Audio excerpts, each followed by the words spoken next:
any Courage the Cowardly Dog fans? Yes. It's been so long. Yes. You know, It's been a very long time. unsurprisingly, just a small thing they changed. Depending on which streaming service you watch the show on, they upped the age rating to TV PG. Makes a little sense considering the times we're in now. Wow. I don't really blame I know them. they announced. So I know they announced. What was it? Scooby Doo meets the Courage the Cowardly Dog. That is the thing. that came out a long I don't know time if it's ago. out yet. It came out a long time ago. Yeah, I didn't know. I haven't seen it. That sounds like something that would happen. Yeah, it really does. I'm a Scooby-Doo fan. If you did not know, I like old Scooby-Doo. Oh yes. And what's new, Remember- Scooby-Doo? What's What's a a Scooby-Doo? They're coming after you. No. Gonna Remember when- solve that mystery. Oh, fucking hell. Remember- Jesus Christ! It reverberated. That was me. Remember that one time I when- so I moved know. them. when like everything actually made sense, but then a couple of years later they said, "Screw it, let's just put like actual Ghost in." And then remember Yeah. that one time they said, "Screw it, let's just put it into the DC universe." I mean, shit, they did it. They did it multiple times in the old show, too, Well, yeah, with it's WB. the original movies that they came out with. Where with the Yeah, zombies, they were the just old like, movies. yeah, fuck it. Fuck And then it. they, Scooby-Doo solves a fucking homicide.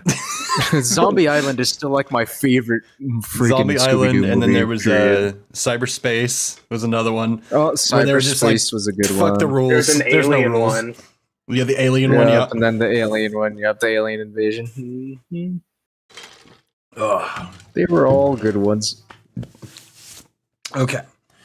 Are we prepared? It's really weird to not have music on because I was like I said, I was ready to go. So, are we ready? Yeah, I'm ready. I'm gonna hit the intro music, and we can get into this. Okay. he, What the fuck was that? Just gotta get the right He had pitch to of do a double throat take. clearing. he had to do a double Put down the ring take. finger. Fucking. Oh my god. This is a man prepared to drop some lore. I stay ready, motherfuckers. In the year 2076. Raw. Oh, I can't wait for you guys. I have actually another space fantasy universe that exists that I need to do some work on. I started kind of creating it around this character named Henry. And he is a part of this certain type of Ranger Corps on Mars. So it's kind of close in sci-fi. So it's like not. It's Is it kind of like Cowboy Bebop. Expanse? Think Cowboy Bebop. Like it's in the solar system for the most part.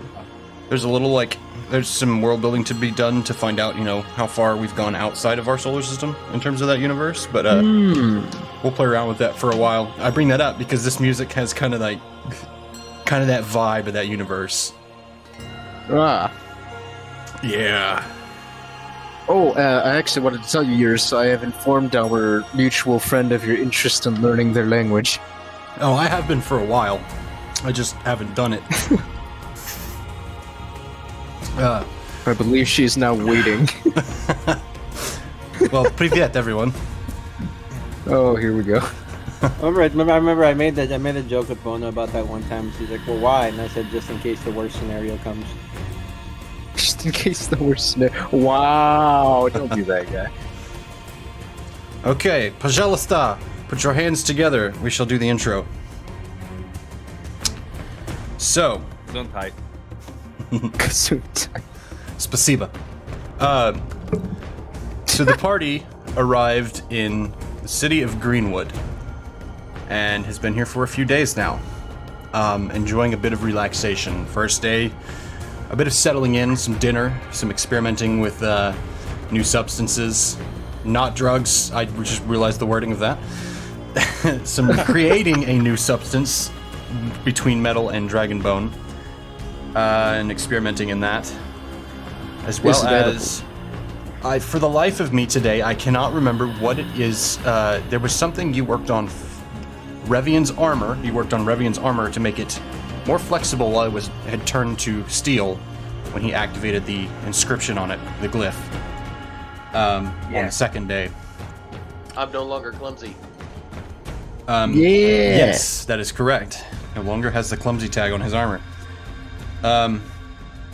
Manus nearly encountered some bounty hunters of some kind that were lumbering through the streets in large suits of armor. And after the events of the next day, Revian found himself tossing and turning and could not sleep. And after a couple rolls of thunder, decided to get out of bed, and the wind seemed to be pulling him towards something.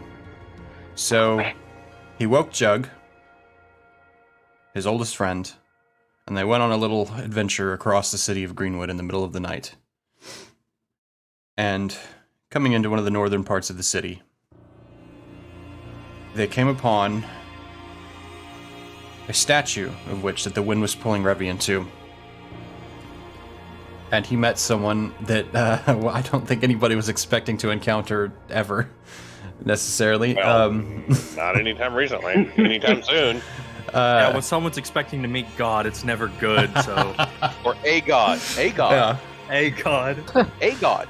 If you ask her that, if you tell her that, she doesn't consider herself as such, but that's what people acknowledge her as, is a god, the goddess of lightning and thunder. Having encountered her with a lot to think about, and the revealing of the fact that she, Hera, goddess of storms and lightning, was Revian's sister. They returned back to the inn with a lot to think about. So, having returned and Kaitora noting your entrance, is there anything else you'd like to do before laying down and sleeping? Manus is still sleeping the sleep of the dead. I don't think I'd have the energy for doing much of anything else. Now that Man, it's bedtime. whatever was pulling me towards it is gone, I might be able to actually sleep, and I'm probably pretty damn tired. Yeah, laying down, Especially after that revelation. if that's the goal, you lay down and you conk right out. Nothing. No problem. It is the middle of the night. It is indeed. We're all sleeping like the dead tonight. Thank you. Hey, Joe. Night. honk shoe, honk shoe. La la la la la la. The missile is BD. The missile is CP. Let's see. Let's switch to that. Do we have an owlbear? I grabbed the link and forgot to post it. Hang on. You say that, and I literally Link, was the first thing I did when I sat down. Come on, Link. There we go. There is the link. Do better. Hey, listen. No. Hey, listen. And on cue, they all said. Okay. Let me pull this over here. That's We're all easier. just gonna make a bunch of Zelda references now, aren't we? Is that what's gonna happen? Yeah, it is. Maybe that's why it was so messed up. Now it makes sense. Yes, everything makes sense now. Oh, there I it is. understand. Okay. They changed the symbol. It took me a second to find it again too, and use it in a while. That's why I was expecting just hey, listen, hey, listen, hey, listen, hey, listen. That's what I was expecting too. Couldn't find the damn button. All right. Why is that on my screen? There we go. Make sure everything's properly squared. Okay. So, I have ice cream here. Don't mind me. She got way too much. So laying down, you both conk out pretty easily. Jug, this is kind of like this was your midnight trip down to the refrigerator, going back to bed. So it's like you kind of don't remember falling asleep. You just kind of wake up in the morning. It's kind of like that. And like, Oh God. I vaguely my eyes, remember open getting them up and eating pizza and drinking an entire bottle of water. Did that really happen? Did I seriously just eat 5 breadsticks? the weird ate middle that of the night entire appetite pizzone that just myself. is there for some reason. So, all rising in the morning, feeling rested. What would you all like to do? The day is yours. Has Manus finished making all of his mithril into his new alloy, or do I need to work on that some more? You did your first round of kind of experimenting with it. I'll probably just do that today then. All right. Give us a little bit of street and city ambience here. All right. Lex wants to just finish inlaying the other 2 of the 3 magical gems into a sword. Okay. Sorry about that. Is there a high spot in town? So you put the 1 stone in there, yes. What other, how many stones did you take? 3. Did you take all 3? Yeah, there's one that was big, and there was 2 small ones. Okay. I put the big one in the center of the handguard, Okay. right where the blade starts. Oh yeah, in the cross guard. No, I'm Okay, working I on the gotcha. small ones now, yeah. All right. Make a intelligence roll for me. Oh boy. No, yeah, I can get my new dice. Yeah, let me mute for a second. Oh, I get my dice.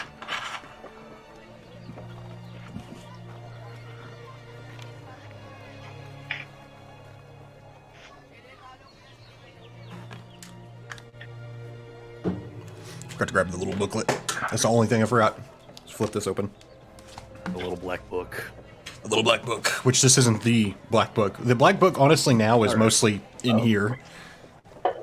Alright, I'll let you guys decide. Am I using my dragon dice or my eldritch dice? Dragon.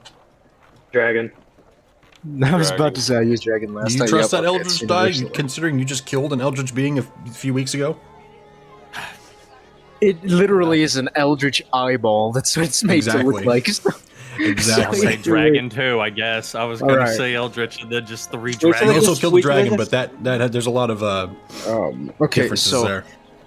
be warned, this dragon die has a history of giving me 5s. Last Indeed, time it I used does. this, I got 3 5s in a row. So let's see I what was If not aware anyone of is that. keeping tallies and doing percentages, keep an ear out. You guys cursed him. You did this. He's gonna roll Call 5. you the Mighty Oh. Five. It rolled Imagine. out. It rolled Shit, out of its that is- little dice spot. That's a 19 with. No, wait, no, it's not. A flat intelligence. That's 13. I don't know what my intelligence modifier is. For some reason I did my wisdom. I think my Okay. intelligence is like 2. Modifier of 1 or 2. So that's like 15. So you have the 3 stones, but looking at this blade, you're probably going to only be able to get maybe 1 more in. And doing that might be risky. As far as you understand Arcana, it might be a bit of a risk to do so, but there is a chance it could work. And the 2 stones will work in tandem. Together or separately, it depends. But it's Then again, risky. they could counteract each other. It could cause any number of things. One could fizzle out. You could destroy them both. It might Blow up damage whole the sword, blade. ruin all your progress. Yeesh. Okay. Guess it's a Well good thing you then, big one at I'm gonna first. work. I'm gonna work on the integrity of the blade first, then before deciding to inlay the other. Yeah, because you're gems. once you get it to where you're trying to. Why did that fall? Once you get it to where you're And to trying make the to, sword indestructible, I shouldn't Yeah. have to worry. once the blade is actually truly indestructible, that won't be as much of a worry of destroying the sword so much as destroying the 2 stones, or one or the other. Yeah. Okay, so I'm just gonna work on making the sword better since it already has 1 gem in it, Okay, which is good enough for now. so working on the sword. Oh, I also wanted to remind Revian that we still have his cloak of hunting. Ah, the hunter's cloak. somebody will have to send me the inventory list of the items you got so I can convert them for Dungeon World. Considering that they will be used against me. Just a short list of what they are really quick, and I will work out, just so I can remember, because it's been a few weeks for me. That depends on what the cloak, who gets the cloak though, because I remember Eurus here did say that. I vaguely remember it being kind of specific. He said, last time I checked, he said it was something along the lines of doing damage to an enemy increased the damage they take for a period, but it was like a specific kind of damage, and I think a specific kind of attack? I'm not sure, but he did say specifically that it would be most useful on... Once I have the names, Robert's character. Once I have the names of the items, I can clear all that up. And then convert them for Dungeon World as well. Alright, yeah, I believe it was the Hunter's Cloak, because he said it last time, but I don't really remember. It was a Hunter's Cloak. You guys the got... Boots of Speed. I know the Boots of Speed was one of them. The Boots of Speed, Hunter's by Cloak, technicality of D&D, blasting. I'm not technically... It's to copyright things, but they are called Ioun Stones, but they're not called that here. They're called something else, because reasons. Yeah, so I got the magic stones, you got the beads of because blasting. Reasons. Yeah, Because reasons. Yes, because beads reasons. of blasting, boots of speed, the 3 magic gems, and Yeah, so the cloak, that's actually boots, all we got. the beads. And the beads of blast. I did the beaded blasting. Was Yeah, what and I the got. cloaks. Yeah, the cloak, the boots, the beads of blasting, and my 3 the gems. stones. Yes, and I think that's Robert it. went in after that and got himself a wand. Well, Robert's is cleared up because Robert's was very simple. Yeah. Okay. Yeah. Those, yeah, because those wands of the spell slinger are very simple. They just give +1 to +3 usually is the typical range. Makes sense. Okay. And we already have mechanics for the beads. Do you still have that, Kyle? Yeah. Okay. I figured you did, just make sure. Okay, so that's cleared up, so we just got to worry about the boots, which I think actually are kind of already not that much of a worry. And then, it's mainly the cloak and the stones that will be tricky, because you guys, nobody here is your... Well, no, you have one, kind of, what's the word? Your typical kind of spellcaster. The other 2 are a bit different. Well, 3 Yes, really. They are. Okay. Just a wee So bit. stones and the cloak. Okay. I will deal with that eventually. Once I pull those up. For now, Manus, I need you to make for me. Let's do a series of some intelligence checks. We'll just start with one clean one here, and add your intelligence. Take a second, it rolled out of the dice tray. I feel Hit your it pain. again. I still feel your pain. Oh my god. Nat 20. Thank god. There it is. Shit. Okay. So, For a total of a lot. 25. Probably. There it is. So 25. Yeah. So you find an interesting property in grinding up the bones and turning them into a powder and using them as a sort of layering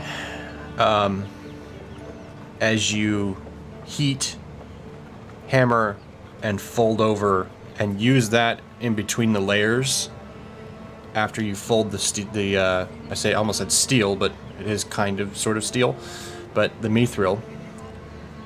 Heat it, hammer it out, fold it over again, but putting some in each layer as you fold it over, sprinkling it over it every time. And you begin to get this interesting property of like a new level of hardness. It begins to shift in properties. And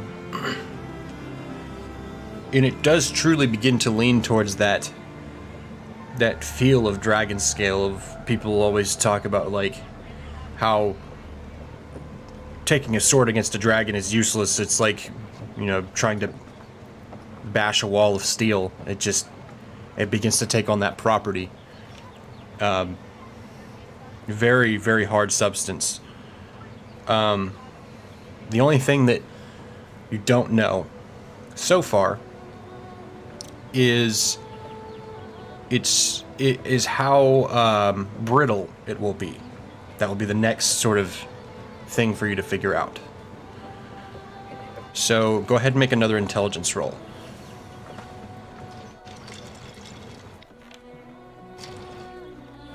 $17 plus 5, 22. 17. 22. Nice. 22. Okay. So,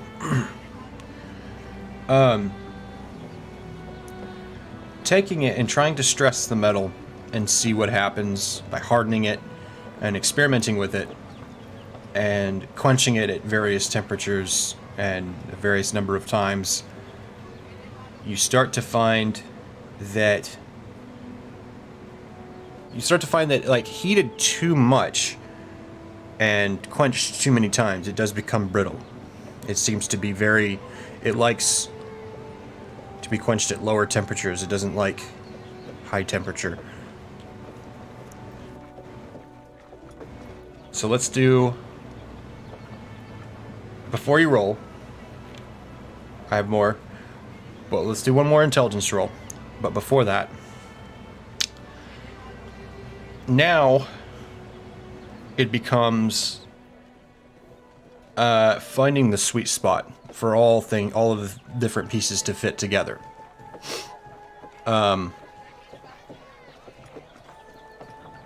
This won't be the final roll, but this is kind of the final bit of experimenting after spending the day going through the other two parts.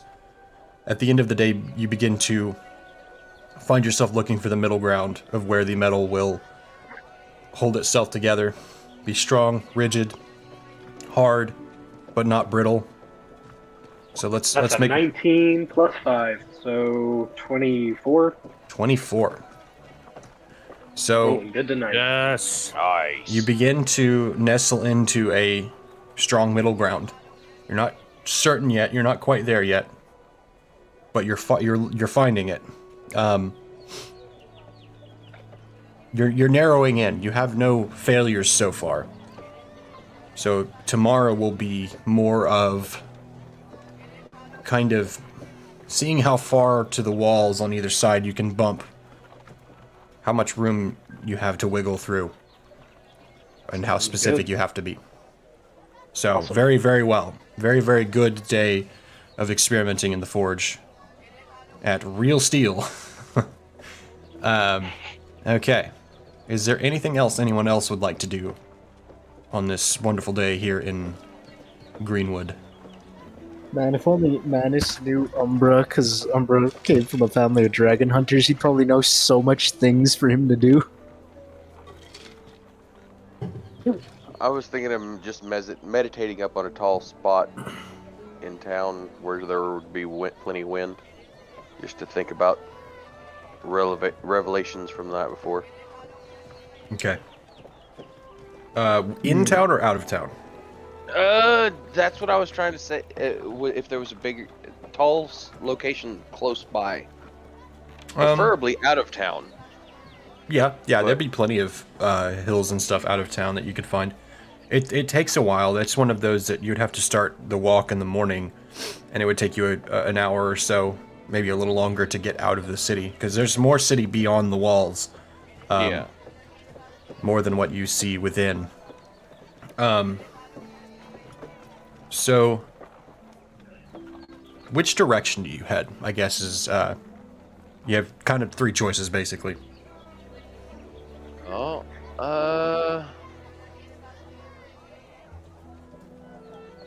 Probably just head west. Head west? Okay. Yeah. So you head west out of the gate at Thurian's Wall and head out through the little towns and villages that sit just outside the city and the various farms. You find yourself in an area of where it kind of comes down a bit. The road begins to curve down slightly at an angle and begins to wiggle in between the hills. And you find a hill nearby.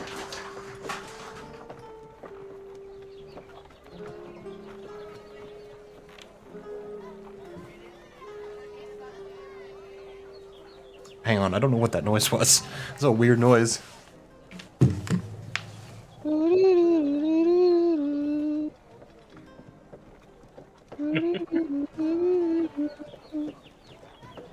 He knows what it is now. The happy birthday sign fell down. And the poster fell off the wall. My god. Everything's falling down. So you find a nice hill off to the side of the road. It's not far off. Bit of a walk. Takes a few minutes.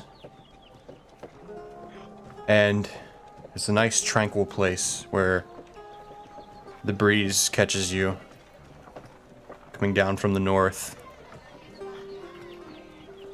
The sun rising behind you, heading towards the middle of the morning. And looking out, you see,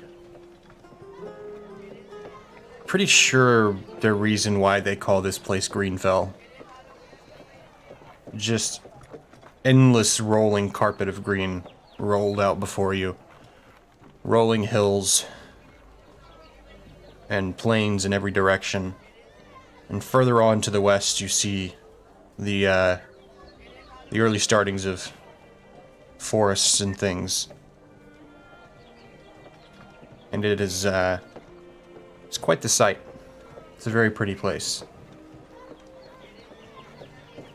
And you begin your reflections and thinking and accepting and understanding. Is there anything that... Wind, Mm-hmm. feeling the wind around me. Try and just commune with the wind in general. And see if I can learn anything from the wind about just the area, just to relax and calm myself. It dances around you, and the wind seems to like this place. It seems the wind spirits enjoy the hefty amount of wind that blows through here. One of the windier parts of as you would all know it, as Benethelzor. A lot of storms blow in from the east and the south. Lots of wind. And rolling green country. And it tells you of forests far off and rivers and lakes. And a hardy people that enjoy the sport of combat. A good old-fashioned duel. And now thinking about it, you remember seeing stuff you probably saw in like storybooks of what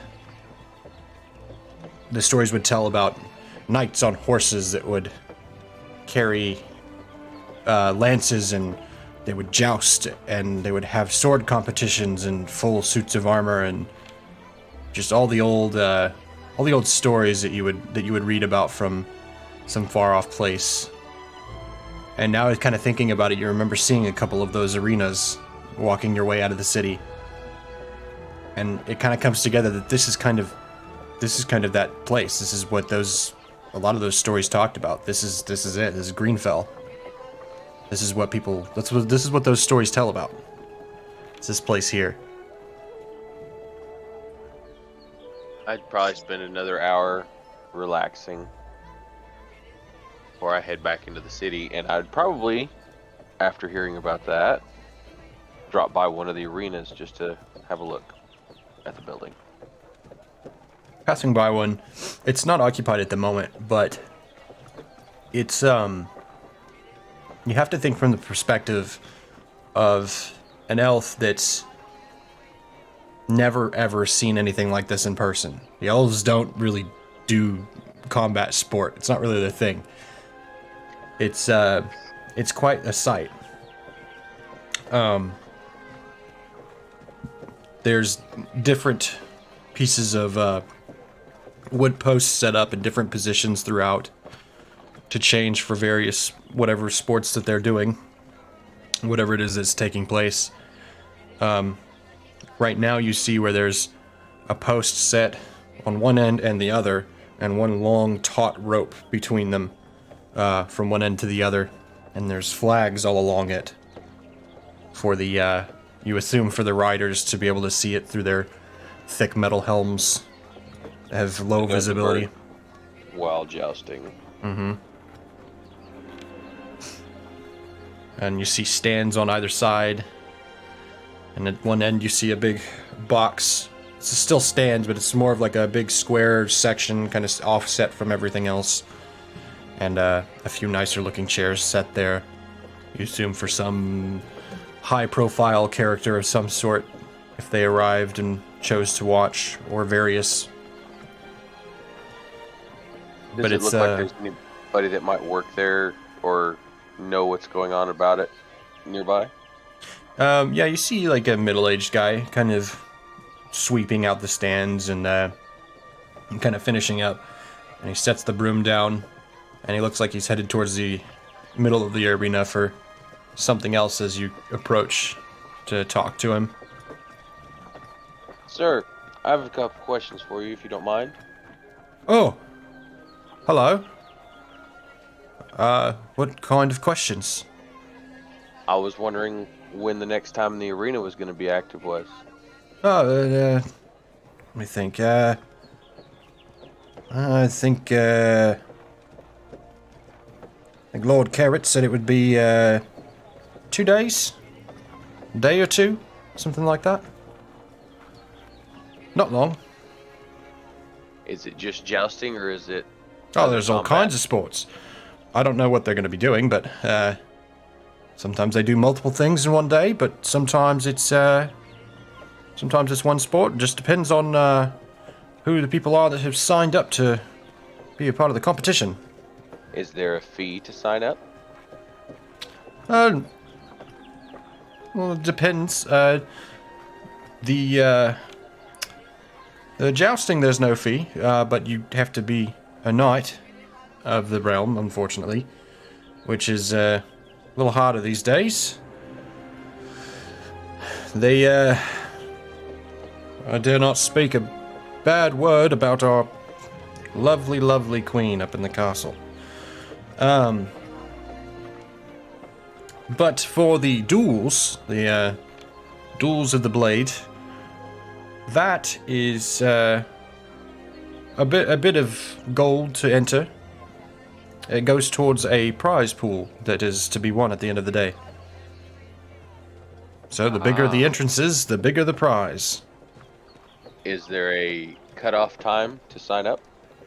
Not as far as I know. As long as it's not before not after the tournament started.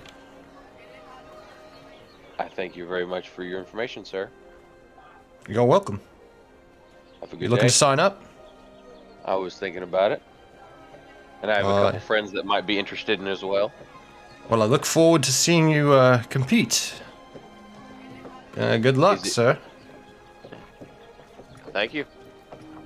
And I head back towards where everybody's staying currently Okay. and relay information about an arena So, being active in 2 days' time. Jack and Jug, what are you guys doing? I'm just overhearing this, and I'm thinking, this might be fun. So I'm considering signing up as well. Okay. So meeting up with Revian along the way, you overhear the conversation. So, what about Jug? What's Jug doing today? I think the first thing Jug would want to do is maybe go around sightseeing. He probably woke up a little bit later than Revian did and was like, well, he's gone. I guess I'll go check out the city. New sights, might as well. You were going to right. make a still. Somebody was going to make a still. Oh yeah, we were gonna work. Somebody was going to make alcohol. Ah, that's true. And it was going to be Jug, and I thought it was Manus. Well, I had It was forgotten. Jug Menace and it Lex. was all Lex of was us. supposed to I forgot help we us. were- I Yeah, was we were gonna help all us with it. supposed to do it. We all had parts. I forgot about that. We still got one more day before the in between the tournament, though. Yeah, I'll start on the still tomorrow. We can. I get might join the started on tournament too, crew. so we'll see what happens. But obviously Lex wouldn't know about it because he's back at the place still fixing his sword. That might be what Jug remembers. He wakes up and was like, ah, fuck, we were going to work on that still.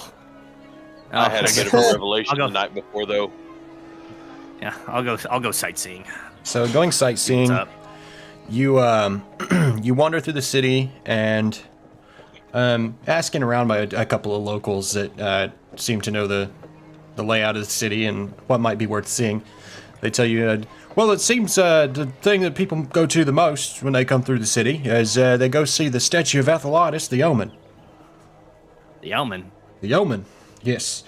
He was a king here about 300 years ago, and they say he was cursed, but they hailed him as a hero.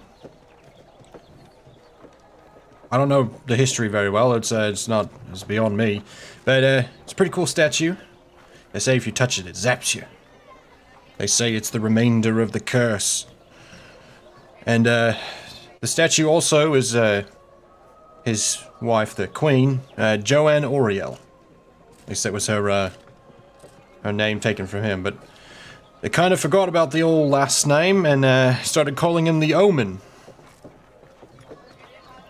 That's worth it. And then there's the temples, if you're interested in, I don't know, gods and stuff. Of course, this is one of the main cities on this side of Greenfell, so lots of people come and see the temples. There's a few here in the city. There's the little one of Hera down at the docks, as well as the statue. And there's the Temple of Carolus. There's the Shados up in the North City. And it's a really big Navayan temple up by the main road, down the center of the city. And then there's a kind of a modest temple to Malkareth down in the southern parts of the city. There's a few other minor things you might want to go see. Other than that, pretty buildings. Are you interested in pretty buildings? So, I mean, they're pretty. I might take a glance at them. He gives you a list of a few like 2 or 3 kind of nice-ish buildings up in like the northern part of the city, like kind of up in like the northeast, like north. They call it North Yelter. It's like on that side of the city. And then he's like, it's kind of all I've got. Don't really know much more than that. It's about it.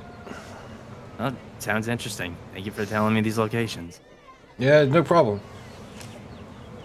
Have a good rest of your day. And Joke starts going towards the statue that he might zap you.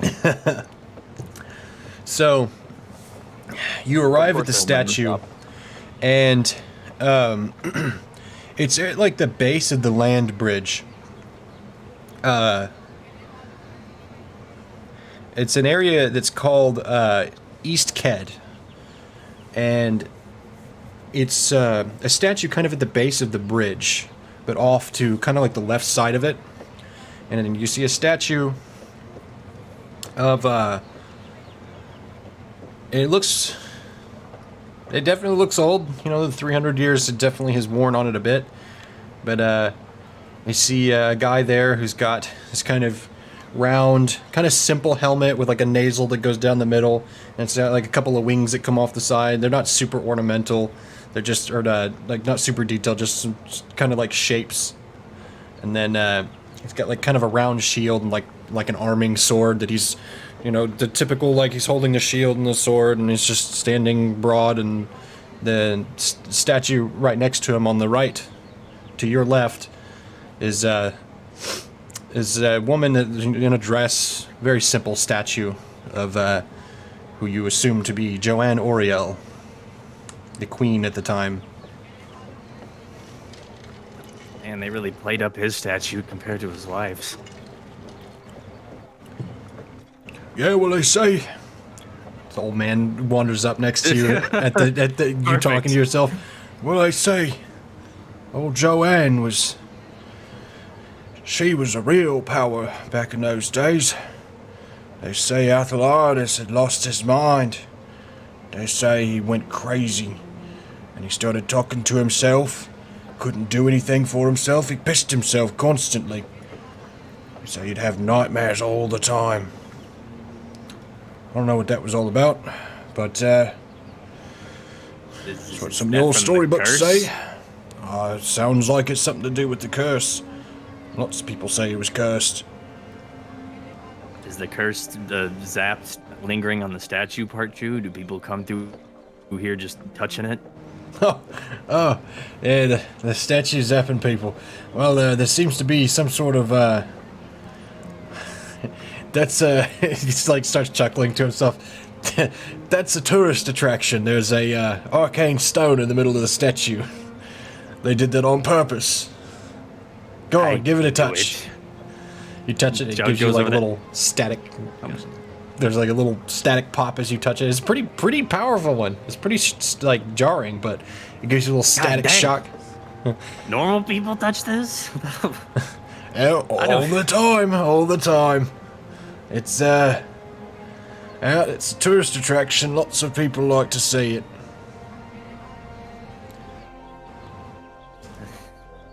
I knew there had to be something with that's pretty funny though. I'm surprised they didn't destroy the statue trying to put that fucking thing in there. Well, don't go around touching too many random objects. You never know, one might shock you a little too hard, little one. It kind of gives you a wave and wanders away. I don't intend going flying today. What's next? I guess I'll walk around and look at these pretty buildings, I guess. I might run into a church. According to that one guy, the churches are just a fucking stone's throw away from each other around here. So yeah, I'll just run into them as I go there's by. a kind of they're kind of smattered all over the city. There's a few here and there. Probably the most interesting one. No, definitely the most interesting one is the Temple of Navayan, which is the temple of the. A lot of people just refer to Navayan as the Platinum Protector, but I don't know if Jug knows about this religion or not, or this particular god. But I can roll. Go for it. Roll. Fucking what is it? Spout lore. Yeah. Oh fuck! Drop my dice. But depending on that, you see a statue at the top of the steps in front of the main doors of the temple of a shiny dragon made of metal. I rolled a 17, surprisingly. 17. It's some kind of dragon god. Yeah,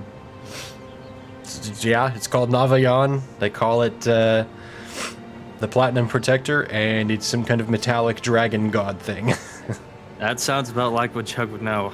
I wasn't really a follower in any of these religions. I knew a few people who were, though.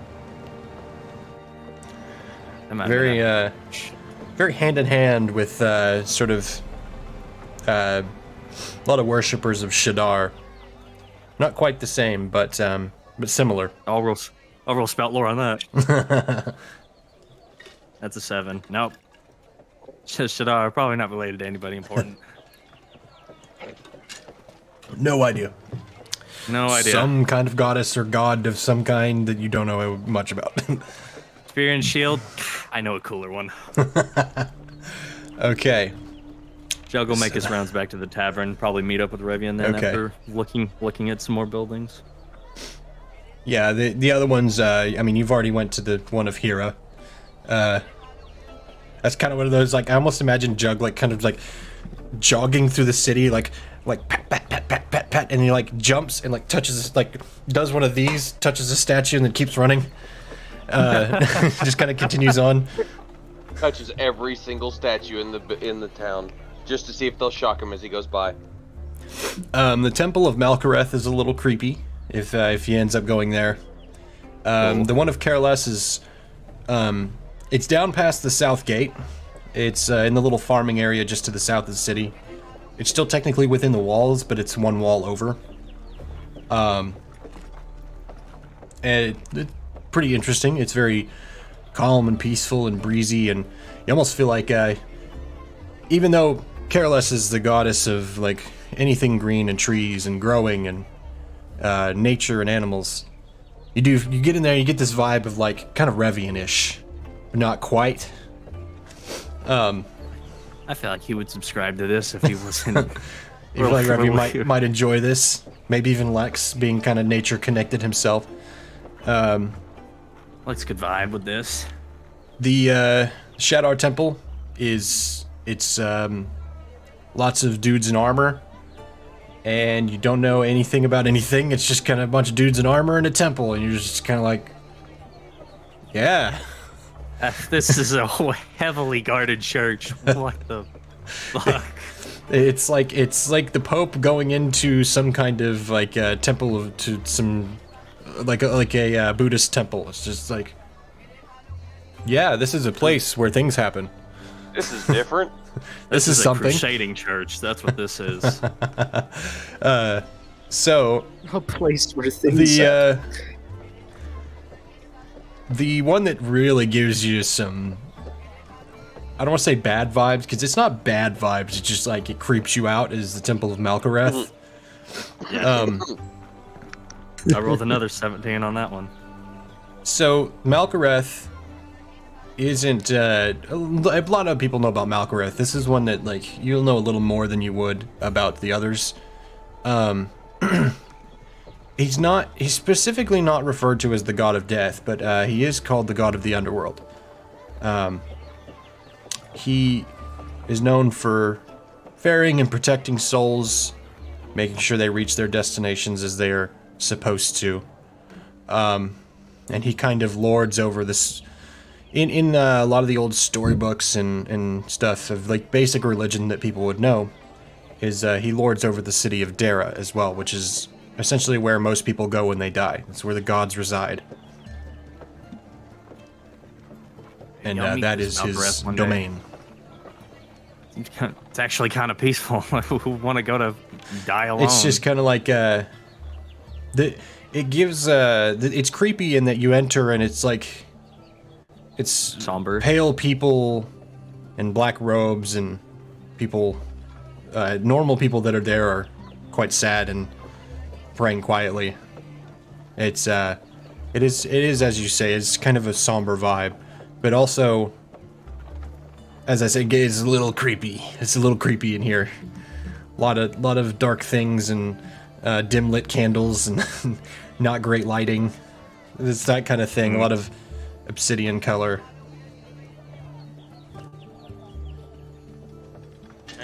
Juggle head round back.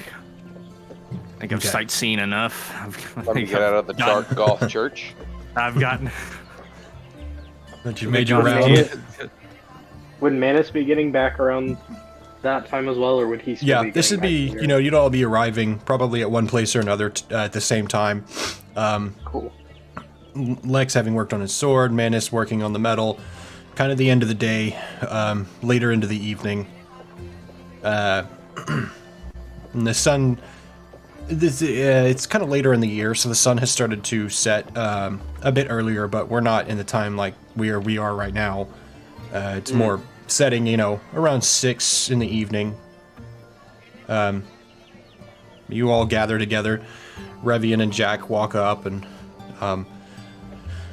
Jug finds his way bumping into you guys after who knows what, and Lux looking kind of haggard from sitting and concentrating. Well, fellas, I had fun today, guys. I don't know about you. Indeed. I stepped outside of town to clear my head. Stepped inside town to clear my head. I had some revelations last night I had to work through. And I sat still for a very extended period of time and avoided a giant dog annoying me from concentration. Which, there by was, the way, I failed at doing. Yeah, there were definitely a couple knocks at the door throughout the day as you sat and concentrated. Of just like pestering, just like constant knocking. Leonard, Fanny. Like continuous, just, knocking. Later. Penny, You just go away and let me sleep for the love of God. Oh my god. Yeah, she definitely pestered you a few times. At some point, I literally just had to let her into the room so she could also just sit there and do nothing. probably. More than likely. I probably would have had to, or she would have kept annoying. Oh, yeah. I relay what I learned about the arena to everybody. The arena. Manus smiles and he says, I don't fight for sport, only for defense, but I would love to check your weapons and your armor before the tournament. Keep you in fighting shape. Well, you already fixed my armor. The only issue is I don't have any money. I spent my last of it on my beads of blasting. I was about Go for it. above the table. Like, I have so many supplies. Like, don't worry about it. I could whip you up some armor real fast if you needed it, or any like supplies. No. I don't have the gold to enter into the tournament. I have no money left. You fixed my armor already. How much was it again? Did you ask He didn't how say. much? The guy. They just said a few gold. Yeah. Oh, it's just a few gold, and yeah, somebody probably could fork it up. I'll spot you. Enough. I was also thinking about. Well, You know what? I might upgrade my artillery. After some recent events, I'm thinking maybe a heavy weapon would be nice. I am not the kind to join for the arena. I don't think. I'm probably just going to stay behind with Manus. However, I know someone of a particular warrior-based race that is in the corner of this room trying to stop herself from hopping in excitement. Oh yeah, Lupe was just in the corner, she's like staring really, like her eyes are shining. She's sitting at like another table across the room in human form, and she just kind of leans back and just smiles. she's like really happy. I was like, well, someone will join you. I just probably won't. Well, with her joining, if there's not team groups, I'm not sure I want to join anymore. I'll still fight. What are you talking about? Jug's fine. Jug's fine. He already beat her in a fight. I'm sure he doesn't care. Are we about to rig this fight by putting Jug and Lupa in it? Oh my god. Probably. No, see, let's see if it is a team fight, Jug could just go in riding Lupa. Oh fuck. That would depend on the size of the team. Yes, it would. You could actually ask, because He'd be the rider, and I'd be the air support. yeah, actually, that is a good idea, Revian. If you go back and ask the guy, I wonder if he says if there's different aspects of the tournament, like different We challenges. are in a bar, right? Do what? Yeah, we're back. I wonder in if the there's top. like Yeah. different I'd say we are leagues. in a Maybe bar. you can We ask probably if there's a just team-based have to league, so you could enter paper that. To see what sports specifically. So you're gonna go back that direction?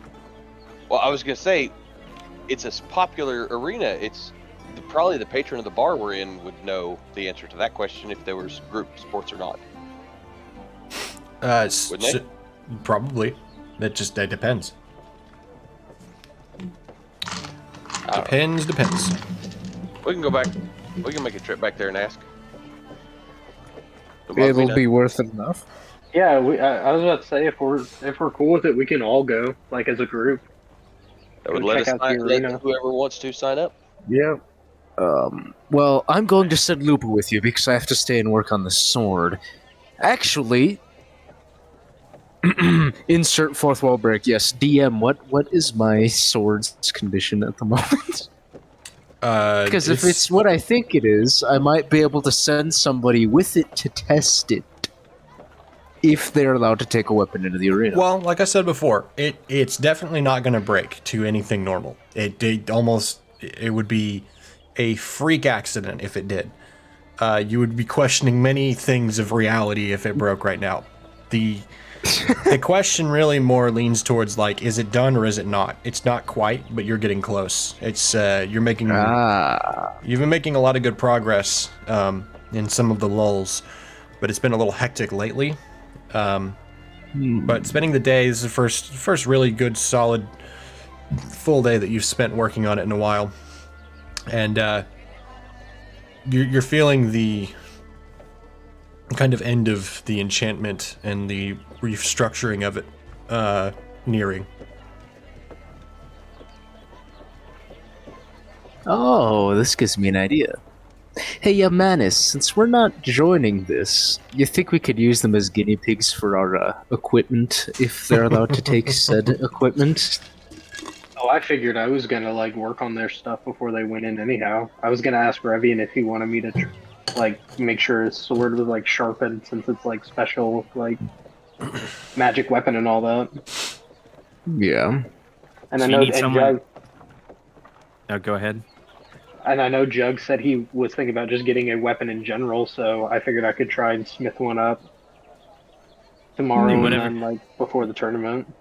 I'm thinking a big sword. Now, I know you said Lex, you need someone to test your sword, and I need to test my sword skills again. This sounds like a win-win. Okay, so you I'm want to try interested the to see diamond Jug with a big sword. I was Yeah, trying that's to what I think was how gonna he's say. gonna carry that.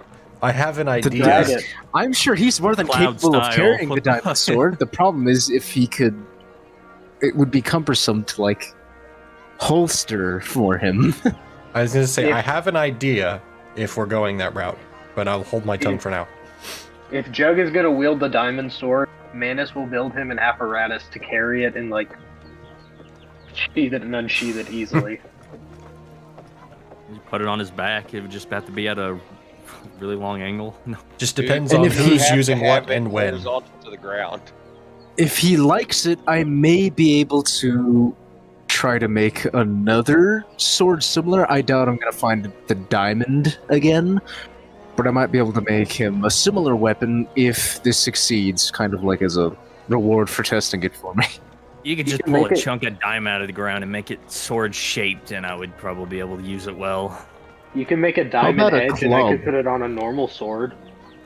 Like just the edge of the sword be diamond and I could just like forge that onto a sword for Jug. Oh, Save that's you on possible. materials. That sounds actually pretty cool. That, or I could give Manus some useful materials to test out his new ore he's making. Possibly make you something out of that. The first weapon That's made true. with this new ore, this new type of metal, this new alloy. I do To have a make plan Jug for a most special of this sword. alloy, but I will make Jug a weapon from it too. I'm capable of Fucking getting you sick. gems and other such minerals, however, I cannot touch any metals. Keep that in mind. Yeah, no. So of the course. decision now becomes Jug, number one, I guess, so to narrow in the subject, number one, what sword are you going to use for the tournament? I guess is the main thing to think about. Number two is, are you going to have Manus make you a sword specially for you? I guess the third question is, I guess question number one is, which sword will you use if the answer to question two is yes? Can I test Lex's weapon? And if Manus wants to make me a permanent weapon, because I mean it's Lex's sword, I'm not gonna. If I could have a sword forged by Manus, I'd rather have that than just going down to the local smith and be like, "Hey, Give me the biggest one you got. I was about It's to gonna say, be yeah, cheap. no. So I have some ideas to share with Manus as well. So it just depends on Oh yeah. what we decide here. I would like the strongest and cool, like the best metal sword possible, and the creator of that is literally right here from forging a new alloy. No, that's the best Yeah, part. no. It doesn't have to be a sword. Does anybody know who Guts is? Yes. Yes. Berserk. The fucking I cannot help but Berserk. think of the possum carrying that kind of sword on his back. No, that's That's what I was yes. thinking. I want to make Jug his Buster Sword. That's exactly what I fucking want is a Buster sword for Jug. The Jugger sword. The Jugger sword. Okay. So Jugnaught. so He can you joust with his ass take thing. to Pinterest/Google searching and give him an image of what you're thinking, and then I'm going to shoot you my ideas, and I will leave you to your discussions while I do that. So I believe I could test Lex's sword in battle. That would be fine with me, and then I can see if... And then having another sword later would be ideal. Because I would like some range, other than just fists. Well, you have Lupa for that. If I build you a weapon, we can make it do all sorts of crazy artificer shit, I'm sure. That's exactly what I would like. It's got, Oh, and don't forget, I'm a master enchanter apparently, so I can do some things. Hell, if you need to make it heavier, I can lift it still. So, whatever you add onto this thing, I got it. Wait a minute, could I? Oh, I have a really crazy idea. Go on. So, what if I enchanted it with one of my elements and give it the ability to shrink and be put away easily when not being used?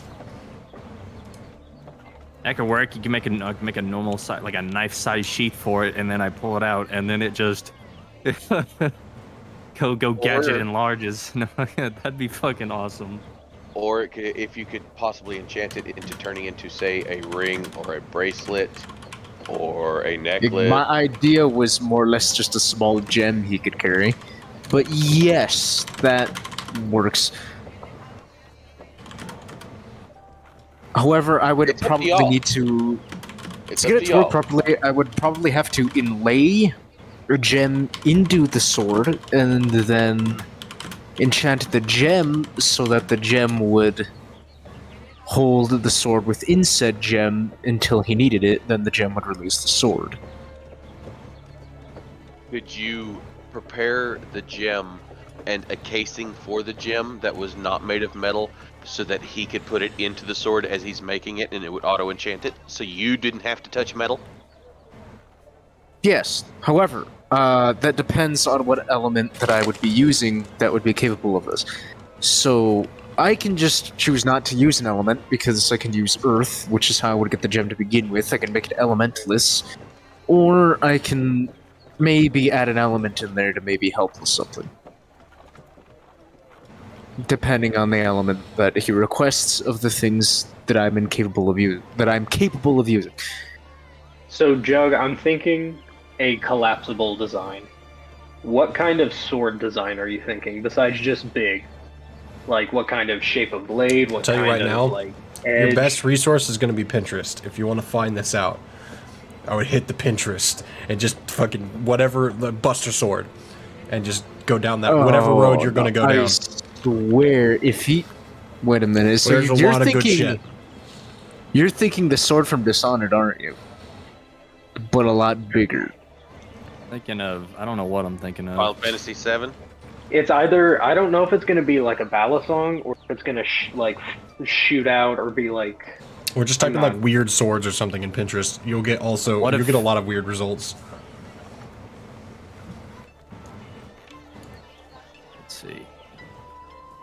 You say Buster Sword. The Now I first wanna thing see what that happens when I comes to type that mind in. is Loud Buster Sword. Just to see if I can be constructive to Yeah. this discussion. What if I go to Hero Forge and look at those swords? Ooh, there you go. Why am I hearing chickens peep? Some of the ones that popped up when I typed in weird swords is the Buster Sword. That's not a chicken peeping. That's my cat yelling at me. He's very Yeah, I mean, whiny. just look at the size of that sword. I sent a GIF for people who don't know. Let's see. Oh yeah, Jackson, did you look at that sword I sent you? The size of that Yes, freaking that sword appears is to me insane. to be a Jen, That's a Which is badass a, fucking sword. a Chinese yeah. double-edged sword used in one hand typically. They're usually smaller than a lot of European blades. You don't notice it until you put them side by side. Huge. What do you think about an executioner blade? Like it's all for swinging, it's not for stabbing. Like it's all for just bringing it down. Oh, fast an and executioner just sword. Here you go. That's nice. Okay, you say Slamming that. Hang back. on. Let me link something here. I found a sword. I'm interested. Like, Okay, let me download the here, image. hold on. I have an image to share in the channel here that might be relevant. You said that, and I was looking at one. I was like, oh shit. Hang on. No, yeah, because I was thinking about it and I was like, Jug doesn't need to stab anybody. Here we go. He just needs Here's to cleave, cut through. It hang on, doesn't it's need processing. a point. It's taking its sweet ass time. There we go. It's a sword from apparently God of War. Yep. Perfect. Oh. That's Oh, it, that yeah. makes sense, actually. What do you think, Jug? Yeah. No, I was gonna make- say make him big the rock bastard smasher sword, from and it has like Zelda. Oh, the big Goron sword. Hold on, I need to... make him the rock smasher from Zelda or the big Goron sword. Is it called the Big Goron Sword, or is it just called the Goron Sword? The big there's the Goron sword. The big Goron sword. It is fucking 3 times Link's size. I actually think it's bigger than the Buster Sword in Final Fantasy. I'm not even kidding. It's massive. So, basically, what the big Goron sword is, there's a giant Goron. He's literally a giant, the size of a mountain, and he's making a sword capable of being used as a sword for himself and then giving it to someone of normal size. That's how big the sword is.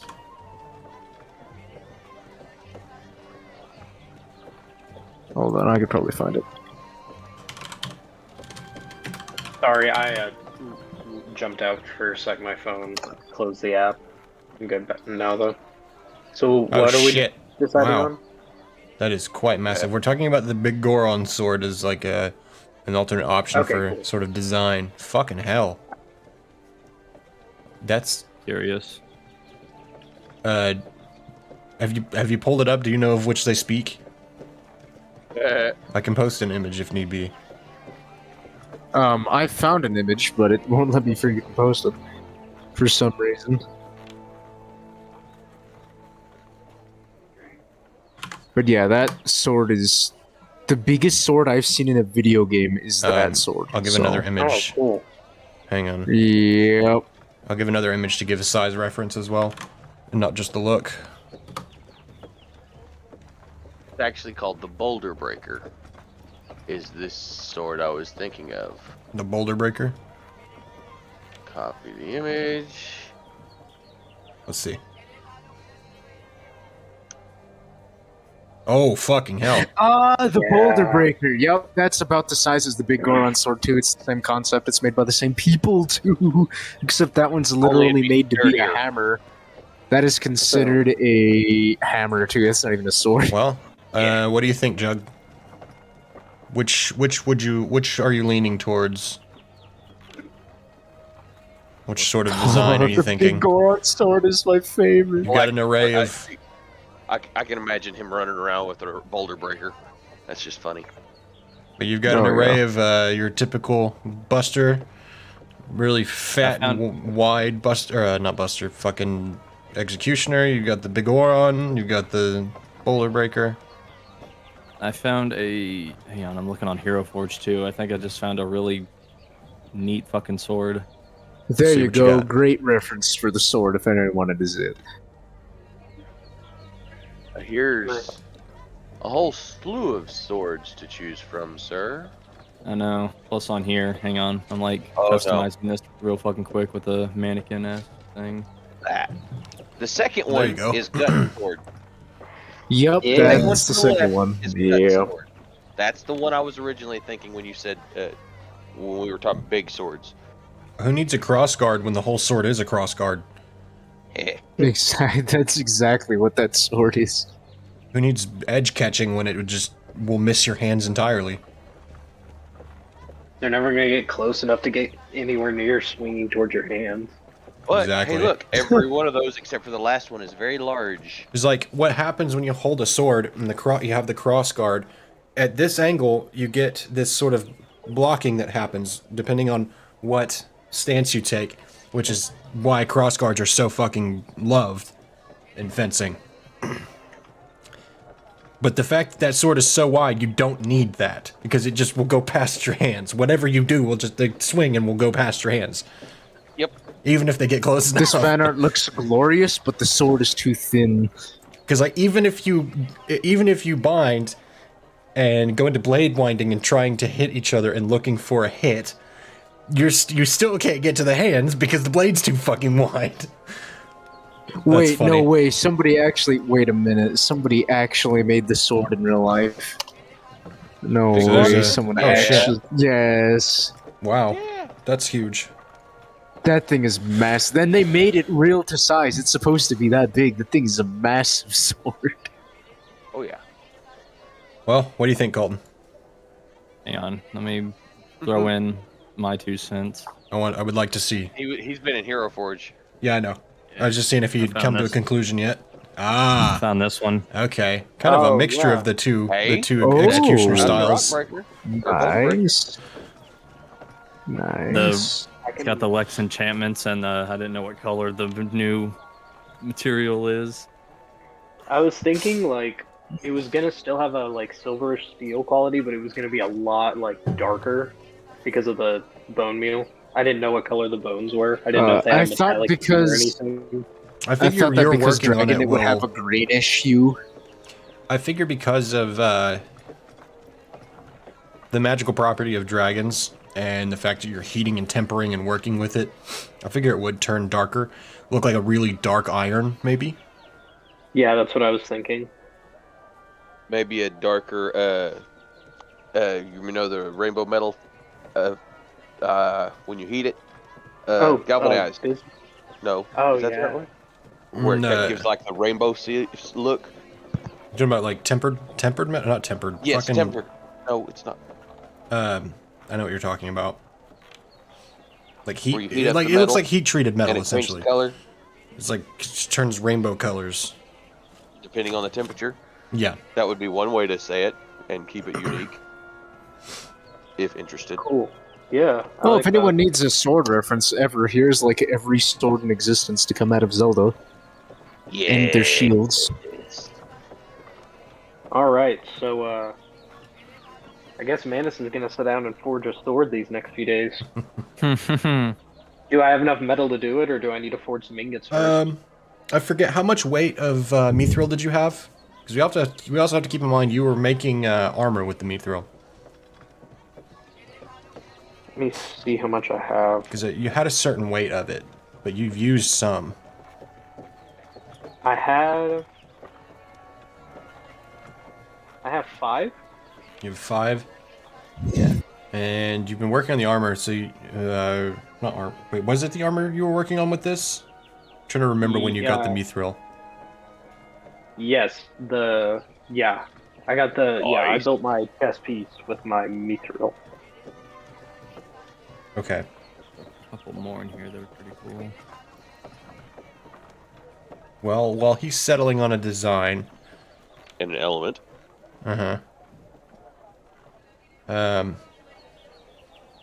Oh, hey, here's another good one. If no one's seen this and they're not familiar with Zelda, those who are familiar will know exactly what this is. Oh yeah. Ooh, that's an interesting one. Lizzie got me a whole shit ton of amiibos to do Oh, yeah. Tears of the Kingdom, and I mean a shit ton. I have like 40 in this little box. Oh, wow. I got gonna like say- 3 of those sets. Having made the full chest piece, I'm gonna say you've probably used about 2 weight of that mithril. Okay, so would that... Okay. I'll drop it down to 3. Yeah, I found it Yeah, already. I think it'd be about 2 weight. Because you've made some other pieces as well beyond what you're wearing. if I remember correctly, because you'd started to work on a lot of other stuff too. But you had finished the chest piece. Yeah, I was working on the helmet next. Okay, so yeah, with other like the helmet and then other things still, being pieced together, bits and pieces. A lot of the mithril for the second weight has gone into shaping that, as well as piecing together the arms and getting that stuff ready. Yeah. Okay, so you're sitting on 3 mithril right now.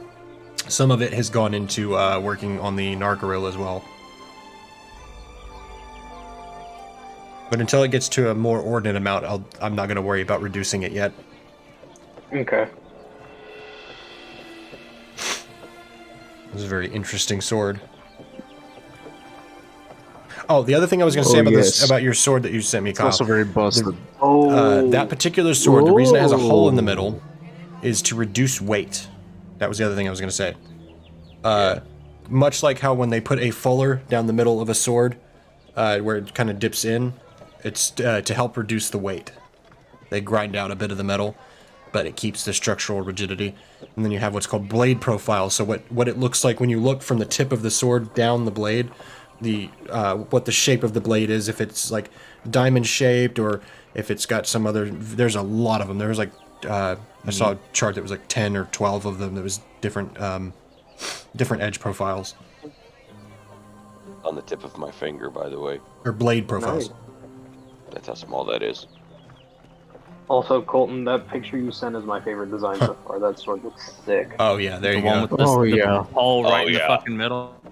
Yeah. That honestly would be perfect for him because he blocks a lot of the shit. amiibo So he could cards. just like swing his sword and then grab it like two-handed and just block shit. Yeah, that's a half sorting handle as well. The That's half the sorting top is just handle. holding the blade by the middle. So what you'll see a lot is people will hold it in the hand. No matter what size of sword, you'll see people do this, but they'll grab it with a blade, which makes it easier to aim your tip when you're trying to stab, which is what that's for. But I don't think you're going to be doing a lot of stabbing with that one.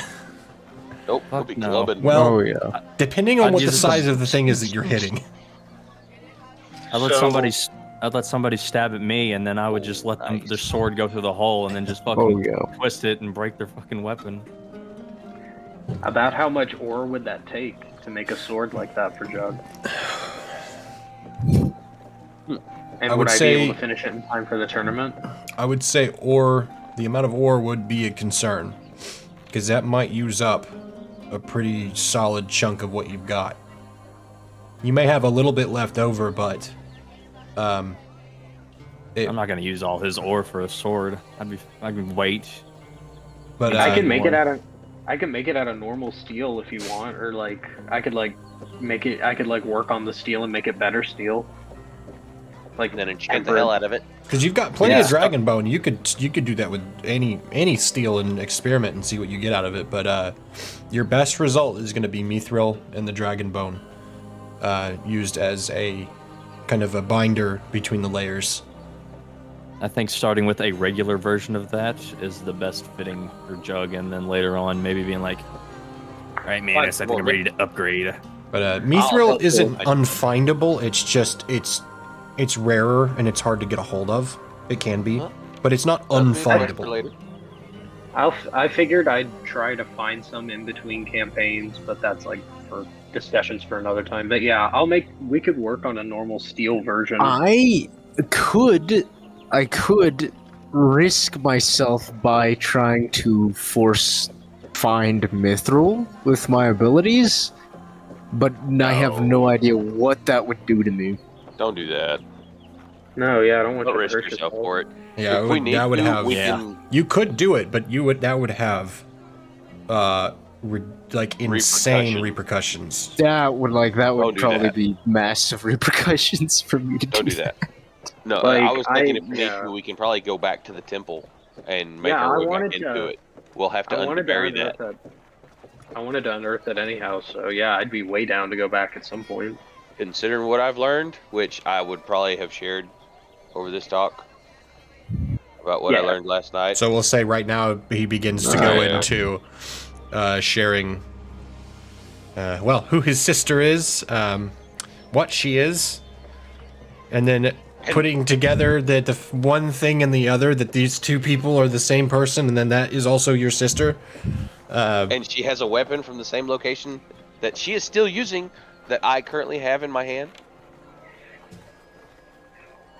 So yeah. Fun. Mm-hmm. Manus, just did you want What? to inspect my weapon? Because I still need to have a conversation with the sword. Manus nods and holds his hands out, and he's like, "If you would like, I would like to care for and like sharpen it and maintain it for the tournament." Before you take it, I'm gonna look at my sword, and I'm gonna go, do you need sharpened? So you're talking to the sword specifically? Yes. This is my first You time good, talking bruh? to the sword. So it is indeed. So you begin to speak to the sword, reaching out for the consciousness within, and you wait for a reply. It almost feels empty for a moment, and then you hear, "What? I don't need to be sharpened. Fuck you." Okay. You need to be cared for in any way. We'd Cared help for? you. What do I look like, a baby? Yes. You are newly born. Yeah, shut up. Find something to hit. Can we hear him say this, or is he saying in his head? It's all in his head. I'm gonna go, here you go, Manus. See what you can do, if at all anything. And I'm gonna hand him the sword. Manus just takes the sword and he just kind of waits for a reply. He knows he just waits. Yeah. You wait a second, and you feel you kind of waiting for something to happen, and then you kind of realize, it's feeling you out. It's feeling you out, and that's when you hear, "Hey, who the fuck are you?"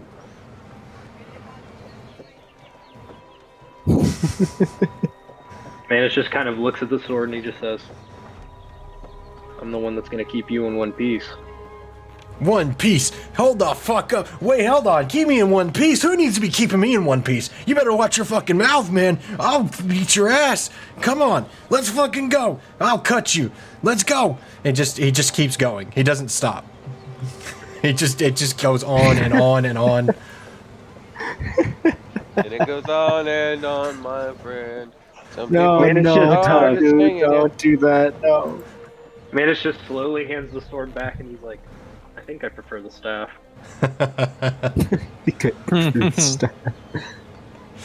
I calm him down. Actually, before I put him up, I'm gonna ask him if he has a specific name. Specific name? Listen, motherfucker, you're supposed to be the one that's gonna give me a name. Isn't that what the other guy told you? Come on, piece this shit together. Where's your fucking brain? Perfect. You're supposed to be the big brain guy who's leading us around, keeping us straight. Who the fuck are you? Wake up!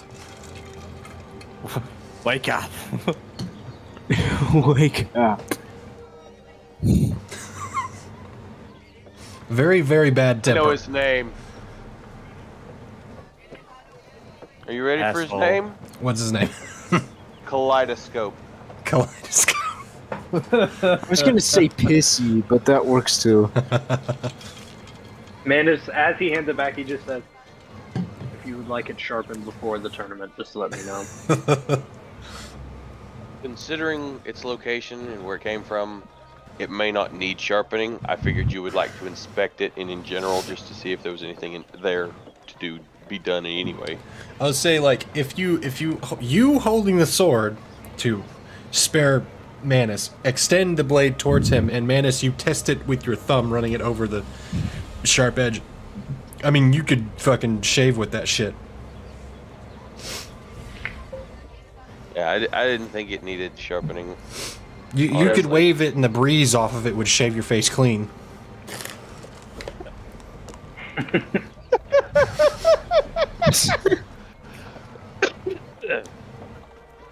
That's Literally- funny. So, Literally cut the atmosphere.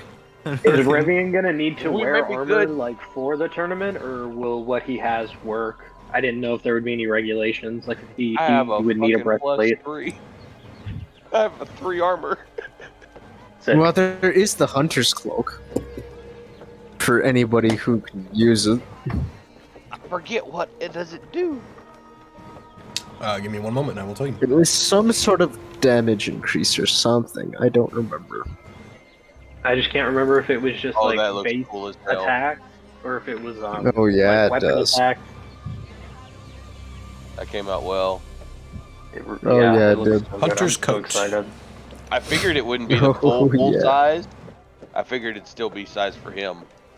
So, D&D wise, you expend a charge of 3, and you do 1d10 necrotic damage to a target. And it regains a die roll of charges at dawn. Damn. That's what it was. And it gives I have a- some armor. +1 to armor. I have a feeling they wouldn't be too Ooh. happy with that in a duel in a tournament. Oh, yeah, that Would it one's go good. over my robe?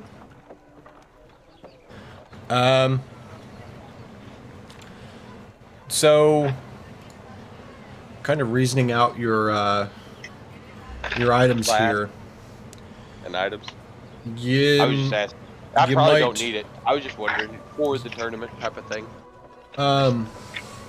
the coat offers more overall coverage, but it would be challenging and risky and possibly interfering to have both items equipped. That's what I figured. Wait, hang on. Yeah. Who would like it? The thing I'm not saying is in D&D, both items would require attunement, and Yeah. and it'd be acquiring same 2 items in slot. the same slot would be a problem. That's Yeah. essentially what you're I running figured that's into, what it is like your magical attachment to your chest armor and this would clash. Now, keep in mind, if you did remove your magical attachment to your vest, it still has, I forget there's a set number of armor that you start with. It does still have that property. So that's worth remembering. Yeah, I'll stick with my armor. It's Okay. been personalized by a friend. But the coat, there's no particular person that it has to go to. It is just an coat that adds damage, so any one of you could use it. I was about to And- say I don't need it. I was about to I can say, and build it's my own magical, so magic it item. would I think your best, there went the word. Yep. recipient. Yes, we'll use that word. That wasn't the word, but I forget it just left. Are Jack and Lex are your 2 best choices for was. that.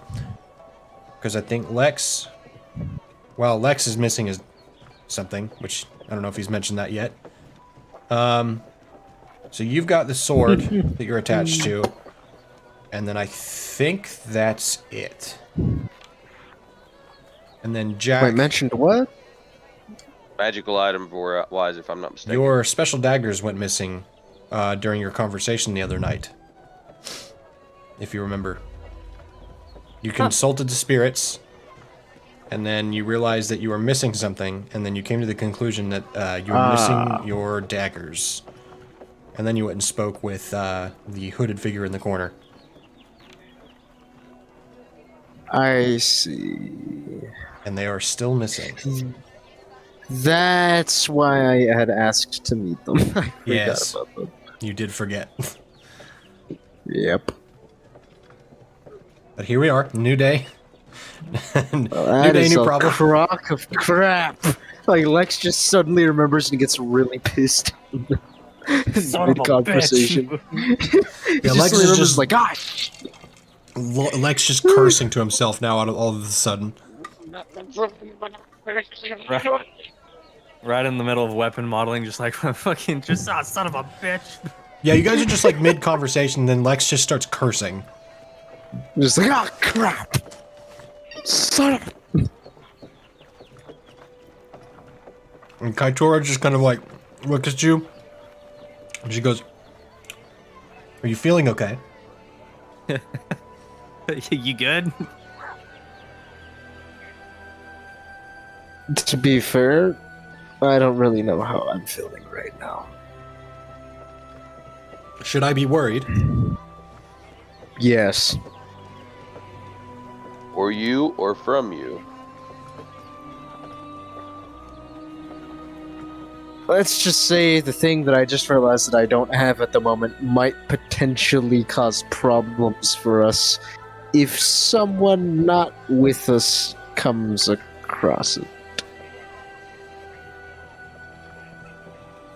That does seem like a problem. That sounds ominous. Does anybody have the ability to track items? That could be helpful. I don't know. Let me look. I'm gonna stick my head out the window and ask the wind. Manus looks in his toolbox. Give him a sec. What do you ask the wind? Maybe. Well, actually, before I ask the wind, I would look at Lex and ask what was the item, if you don't mind me asking, and I will see if the wind can direct us in that to it. A pair of daggers. A pair of very, very important daggers. Specific detail would probably be better. Daggers. They're is a made very out of a generic crystal word. that you can't find anymore. Can't really find it That- here or on any of the places that you've been. Should be specific enough. It just depends on if I you will- share that island's name or not. I just relay it to specifically Revian, just trying to make sure nobody else hears. Okay. Yeah, it gives you a specific island that's somewhere down south and west. And considering I would have noticed he wanted to keep this quiet, I would decide to keep his secret. So I will go stick my head out the window and quietly ask the wind for daggers made of crystal, created in this southern island that he gives me the name for. Okay. And it swirls around you, dances, and then it scatters. I probably would have gave him the name of the daggers as well, because they do have a name. No, you definitely, you'd have to. For something like this, as specific as it is. Manus, what about you? I can cast the 5th level spells Revelation and True Seeing. Revelation, your deity answers your prayers with a moment of perfect understanding. The GM will shed light on the current situation. When acting on the information, you take +1 forward. And then True Seeing is anything that I can pierce illusions and see things that have been hidden. Okay, no, that's just like That would be more in would person. Revelation work? Revelation might. Read it to me one more Alright. time. Your deity answers your prayers with a moment of perfect understanding. The GM will shed light on the current situation. When acting on the information, you take +1 forward. Okay. Yeah, this could work. But this would take explanation from you to Lex, explaining to him that he needs to give you in perfect detail exactly everything that happened. That would be Manus's understanding before casting it. I look at Lex and I tell him to spill the beans. Spill it! That depends on exactly what you want to know. He essentially needs to know what happened from the start of, like what did you do? When did they disappear? What happened next? Like, he's essentially asking what happened that first night you guys arrived. Okay, so explain everything I did, everything that happened, particularly in the bar when I noticed they were gone, and who I talked to, and whom I'm assuming may have them. So he explains that he noted a figure in the corner that looked strange, wanted to find out about them, did a communion with the spirits of the shadows, and then noticed that his daggers were gone, and then went to question this figure, and then was intrigued by their knowledge of various things that most people would not have knowledge of because they don't know him normally, or anything else, and forgot to confront this character about anything related to these daggers. All right. Now we just wait for the wind to bring a possible answer. So, And I'm gonna roll to cast a spell. okay, go ahead and roll and add your intelligence wisdom, excuse me, wisdom. Or cast a spell. That's a 12. 12. Choose a condition on the cast a spell move. I'm going to cop out and say that I cannot cast a spell again. Yes.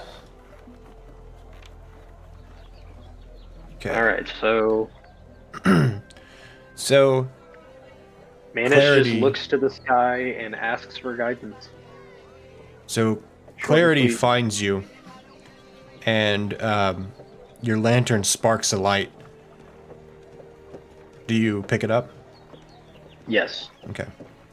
So you pick it up and you hold it aloft and you look into the flame within it. And you're pulled into this sort of vision of clarity. You see, kind of looking from in front of Lex, like looking at him. You see him kind of looking down and like whispering to the shadows crawling over his shoulder. And listening to the various voices as they speak to each other. And then you see the realization cross his face as he reaches down and there's nothing there. And you see him turn to go towards this character. And bits of clarity come to you from understanding that this character seems to be leaving. They seem to be in this sort of posture of like, this is their last time in here for a good long while. They're leaving to go somewhere. And did you share where this, how much of the conversation did you share, Lex, that you had with this character beyond what actually happened? Anything that wasn't personal to me. Okay. So he mentions that this character might be willing to assist with information, that they're leaving, that they're headed west towards Saxhaven.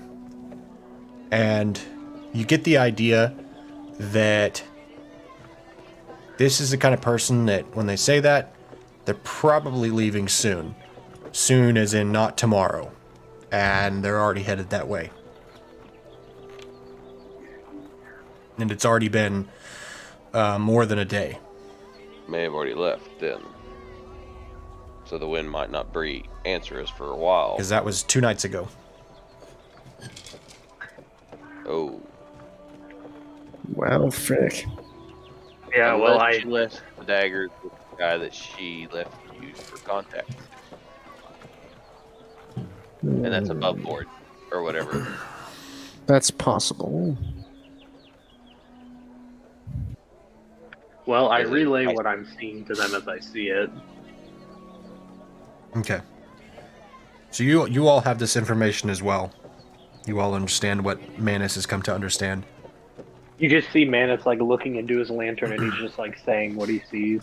Like he's looking into a crystal The conclusion ball. is that this character definitely nicked the daggers off of him upon arriving unnoticed. Well, I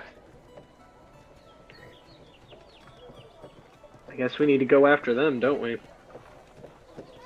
That would depend on what the wind says. Yeah. If the daggers are still in town, we might not have to search for them. If they're not, and we need to recover them that badly, we'll have to hold off on the tournament anyway and just go after the daggers. So yeah. Well, since some of us are not going to the tournament, the pair that isn't could go chase after the daggers. You wouldn't be Yeah, going but alone. that's I was about to say that's 2 of us. We could that's an easy ambush. Possible, but both of us are pretty busted. So He stole the daggers off of you originally. I was about to say, yeah, like you didn't even realize That's they just got one taken. person. You have a point. She has at least one other person with her, if not more. And Manus has gone down both of the major combats. Like he's a kind of a glass cannon. Yeah. Ding. So yeah, I'm not. I see what you're saying. I don't think that would be very smart to split up. And, Wise. You have a good point. That would be a group trip, yeah, whether I you definitely wanted would. them to know or not. Because he's only told 2 of us so far, really. Yeah, I could also commune with the spirits as well. Maybe ask the spirits of Shadow, because they know pretty much everything. If the that's a good Jack's idea. Left down. Yeah, because that's 2 Yeah. sets of spirits looking around town for the daggers. I think it'd be a I good might idea to as ask them. well. I probably should then. Alright. Commune. Roll plus wisdom. And Plus add wisdom. an extra Alright. plus 1. Once again, dragon dice. And an extra +1. So. Yes, for your mastery with the element. So that's 22. 22. Nice. Okay. So, choose 3. Alright. Let me open my playbook. Because I forgot to have it open. There we go.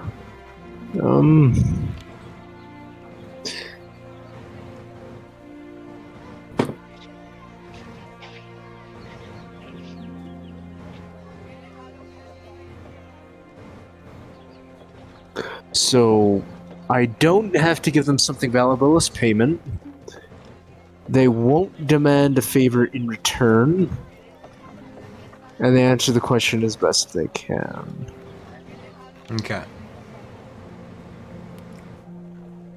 So, what do you say to the spirits of shadow and darkness? I ask them for any information they have on this person, and especially their current whereabouts. And I also ask if they have my daggers. So Whether or not they have my daggers being priority. So you're asking, wait, say the first one again? I had it and then it just disappeared. I don't know what the fuck happened. I'm asking about I'm asking about the whereabouts of this The person. whereabouts, that's what if that- they okay. have my daggers, and if they have my daggers. And So- yeah, pretty much. Yeah.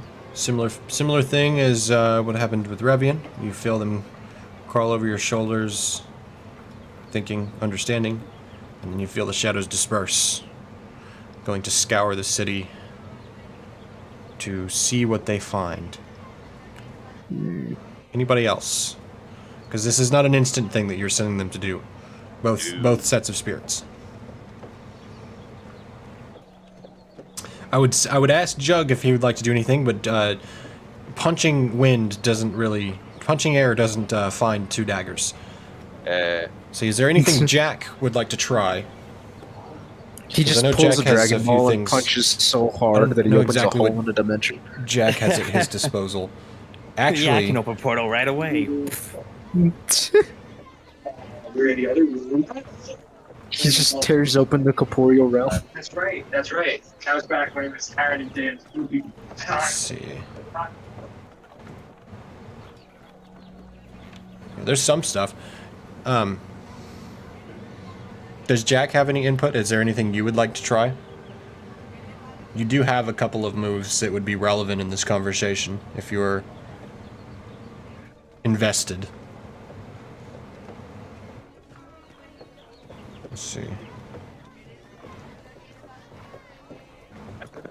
That one requires someone to be there, though. There is one. Alright. So, waiting for the spirits to return. Is there anything else you would all like to do as you sit and wait? I guess me and Jug can keep going over sword designs. Okay. About it, yeah. And Okay. Lex is gonna sit down and work on his sword while he waits to get back from the spirits. I can't pray hard enough, and I'm not spiritual enough to find those daggers. So, Lex would know that this is also the perfect time of day. The shadows grow long. The sun starts to go down. You're in a city filled with shadows in every corner. This is a great place for them to scour and look for information. And this is a quite windy part of the world. This southeast side of Benethelzor. So you know that a search could be fruitful, depending on what they find and when they come back. But you guys begin to wait an hour, 2 hours pass, and by about the third hour, around like the 9th bell, you still haven't heard back from the spirits yet. It's about 9 o'clock in the night. A lot of the evening patrons have come in and gone. We've gotten kind of a later crowd coming in now.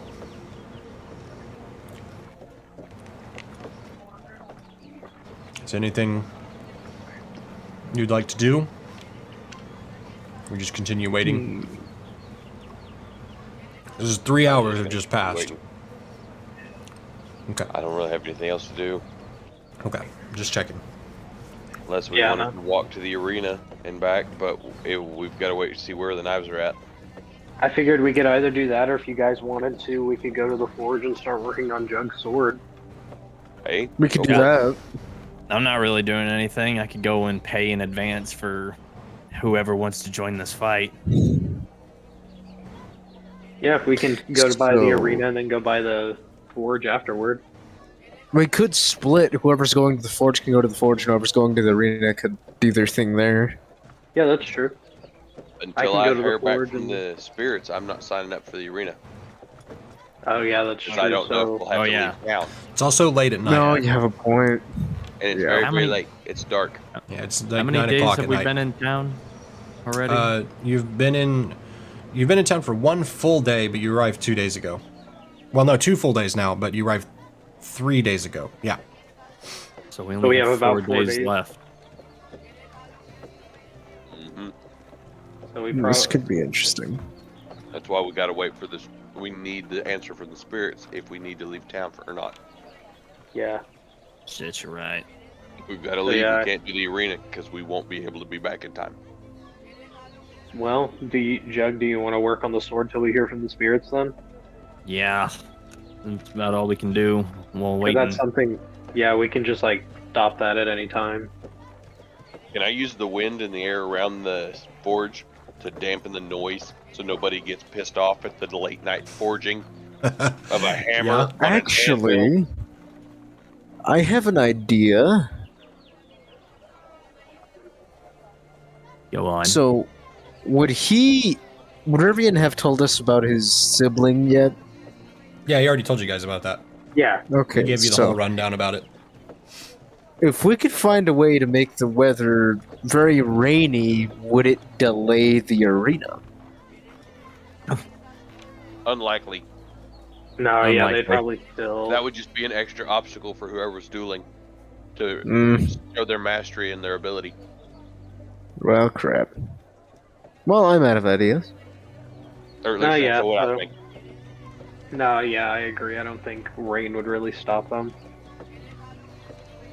They'd go, oh, there's a new obstacle. Let's try this time. Difficulty tweak. Yeah, I was about to say that. Yep. Pad your feet well. You don't want mud in between your armor. All right, so, So what are we thinking? I guess me and Jug are gonna go work on the sword while we're waiting on an answer from the spirits, Okay. Gotta So make are this you thing just right. and so then you're heading back to Rivian- Real Steel? Yeah, if he's Okay. open, I guess. So you arrive, and he's just kind of like, "What? It's late. What are you doing here?" This is like Need to really make a sword. Jug. This is like a really tall. He's like this easily like 6'7", fucking stacked like half elf. He just opens the door. Just an enormous fucking dude. Need to borrow your forge to make a sword. Oh, well, the forge is closed for the night. But, What if I can help dampen the sound? well, if you have some kind of magical way of dampening the sound, I suppose it's not that much of a problem. We can test it with one hit of the anvil on the with a hammer to see if it works before we start fully forging. Yeah, that's true. You can stand outside the bubble and watch us hit the hammer, so you know we actually hit it. How's that sound? I After that one, if you don't like it, we'll stop. suppose. Yeah, I roll plus charisma. I rolled a natural 18. So I think that's 20. I think. Okay, Let me success. He goes, pull over there to that. all right. It's a Yeah. 20. Sure, I'll come see and make sure. You can use the forge if it's quiet. And he reluctantly, like, because how it's shaped is there's like a forge, and then it kind of goes under this sort of like house, big building kind of shape. And then off to one side, there's a kind of a narrow area where there's a doorway. And as he opens the door, you see like a stairway that like goes up. You can see that he lives like above the forge. And he comes out. So I suppose let's have a listen. I want to cast Wind Wall, but I want it to send vibrations inward through the wind to counteract the vibrations going outward from the hammer hit. Okay. Roll cast a spell. I rolled a 12 plus 8, that's 20. 20. Oh, thank All right. God. And I'm assuming you're taking the effect that it is very effective. Yes.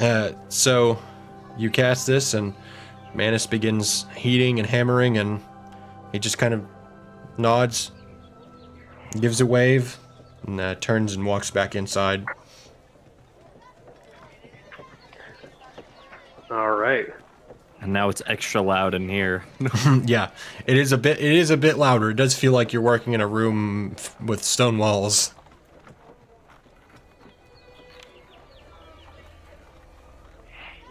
So now what? My Manus's dwarven ancestors intended to.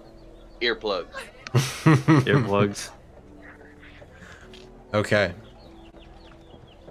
So, Right. working away. Do I need to make any rolls? Yes. Let's do. Let me think. What would apply here? Just hammering and forging. Constitution do- and strength rolls come to mind. Honestly, But I also have my inventions that help me out a lot too, so would I be able to justify intelligence?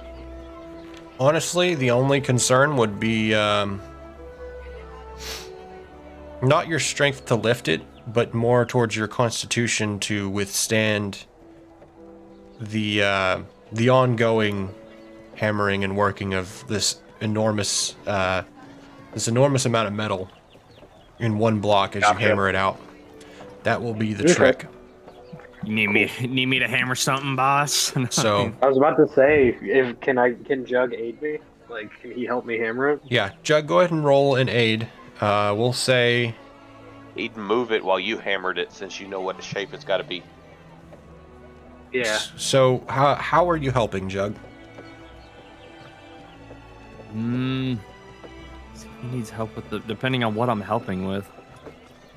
'Cause there's various ways you could help, because this is a lot of metal. This is a big block of metal that he's working with. You could be moving it from the heat onto the anvil and flipping it while I hammer it. And yeah, I was Oh, saying I he could also he could be holding it so that you don't have to use all your strength on carrying it back and forth and keeping it steady. Yeah, I could do that. And with I'll Jug lift it. holding it, it's rock solid. It does not move. I was about to say, yeah, it's not gonna move. Less issues. So All right, let's I'm gonna roll. amuse con. us with a strength roll, Jug. Control strength. Use Hell this. yeah. Amuse us with a strength roll. That's a 23. All So right. I'd say that's a +2 for a full success, and it's over 20. So what did Manus roll? Give me 1 second. That was. You rolled a 14. Plus 14. 2. Or was that 14 the plus- full time? That I didn't count Jugs plus 2, so that's a 16 with Jugs aid. Okay, so 16. So it's a mixed success. So you're doing well, but the rest of the day before and the work you had done then is wearing on you with this new activity.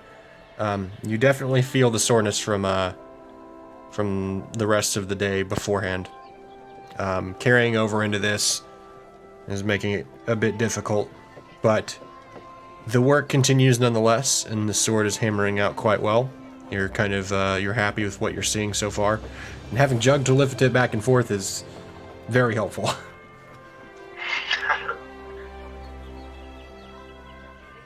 So you spend, depending on how long you stay here in the forge, it's another I hour. figured we just wait until the spirits got back to us, or till we decided like they're not gonna get back to us tonight, and we went back. So another hour passes, and then it turns into 2, and let me check something. Just a random thought came across my mind. When is Manus gonna get some Doc Ock arms? Oh my god.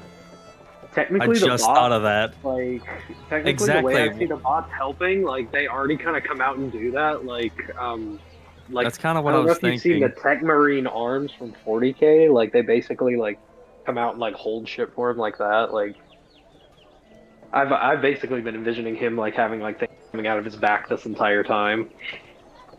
Because I was thinking about it, it's like he's getting tired from hammering, but what if he has had extra arms? That's just like instead of just going ting, ting, it's just like ting, ting, ting, ting, ting, ting, ting, ting, ting, just like hammering. Ting, ting, ting. Man, if I could have the, if there was, like, a worker function for the, companions you could get in Dungeon World, they would all have. Oh, you I had to know do some that. tandem forging. Oh god. Yeah, that'd be insane. The only thing stopping me is the mechanics. We've got a couple warriors, they hit strong. Alright, so you continue working, and the 2 hours pass, and Lex, you are the first one to hear back. And the, but it is not, who you think. Lupa kind of sneaks up on you as you're kind of just zoned out watching this process take place, just kind of just hanging out, and you feel someone shove you and you like nearly fall over, and when you look up it's Lupa. What is it? She crosses her arms and she kind of nods like that, and she leans down, and I don't think anybody has heard her speak yet, but she goes, "It's staring." Fuck. I'm sorry? I look at whatever she's trying to point out. She's nodding towards like one of the back corners of the room, where the the light of the forge is not quite reaching. And indeed, you see... You have to look for a second, but you see the outline of just kind of a rounded shape. And two... You want to say eyes, but it's two darker points in the shadow, where it's darker than the rest. And it's just waiting. That would be my cue. Thank God we are distracted, because that is fucking horrifying. I was about to say, holy It's shit. nighttime. It's This is staring. Yeah, you. Oh my god. Yeah. She talks All about right, as I go- sassily as I expected, and just fucking Damn. staring. It's staring. We're in too bright of a location for the damn thing to get too close. And she sees well in the dark, so she would see it as well as we see it. She sees it better, so she probably knows exactly what it looks like physically, and it's probably not pleasant. So I go to speak with this thing. So, you wander over, and it remains in this... It defines slightly into this sort of mimicking the shape of a figure in a robe. And just two eyes that you can see distinctly, separating itself from the rest of this sort of image in darkness. Rather than like using lighter shades, it's everything that is different is in a darker shade. The eyes are darker than the rest of the darkness. The whole figure itself is only distinguishable by being slightly darker than the shadows around it. And as you approach, it leans forward slightly towards you. There's no one here. And there's this sort of echoing as it speaks softly, but in a singular voice, being nighttime when the shadows are at their most powerful. Your daggers have gone beyond. They march down the road to the west. Well, crap.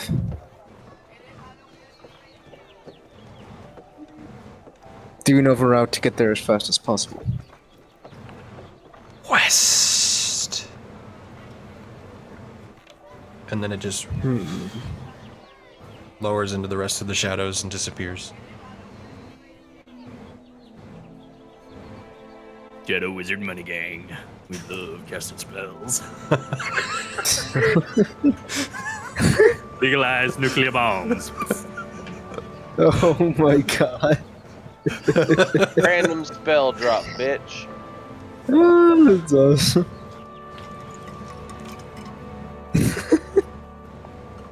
Okay, that was intriguing. Well, first thing I do is apologize to Lupo for having to see that. She just takes shape of a wolf, and as she turns, she like whips you across the face with the tail and just goes and lays in the corner. That's to be completely expected.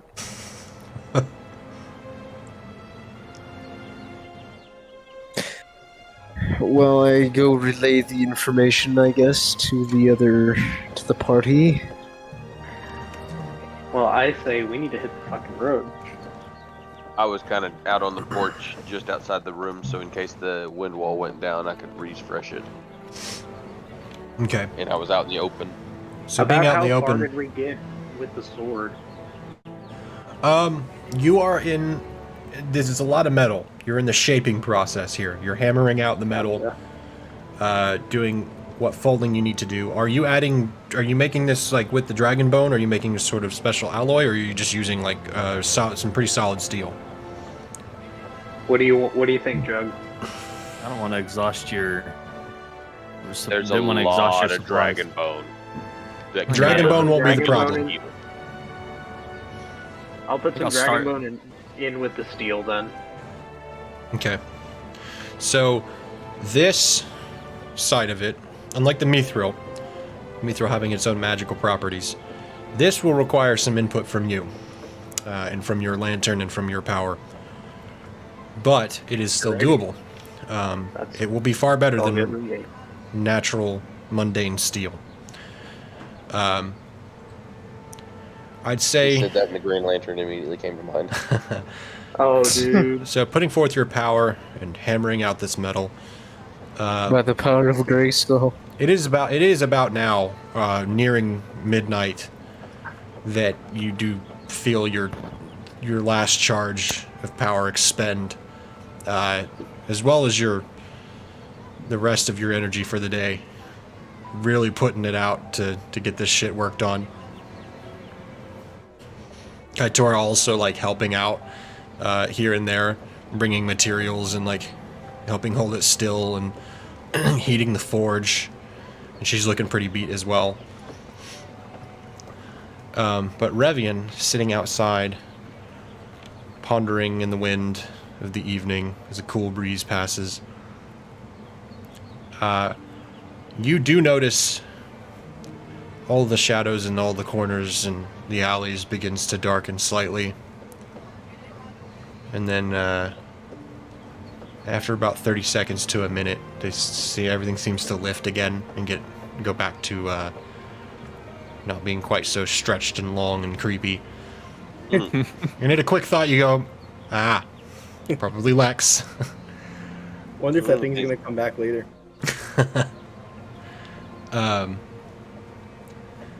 And the wind returns to you. And it just seems to dance around you and it says, time to leave, time to leave, time to leave, time to leave.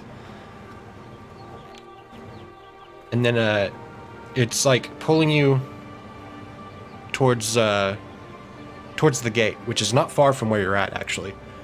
It's a short walk. It's pulling you towards the gate, and then it pulls you towards, when you look and turn around, it's pulling you towards Jack. Pierce the veil, pierce the veil. Time to leave, time to leave. It's very sprightly. I go over to Jack and look at him and go, my wind told me to pierce the veil. What does that mean? Pointed at you.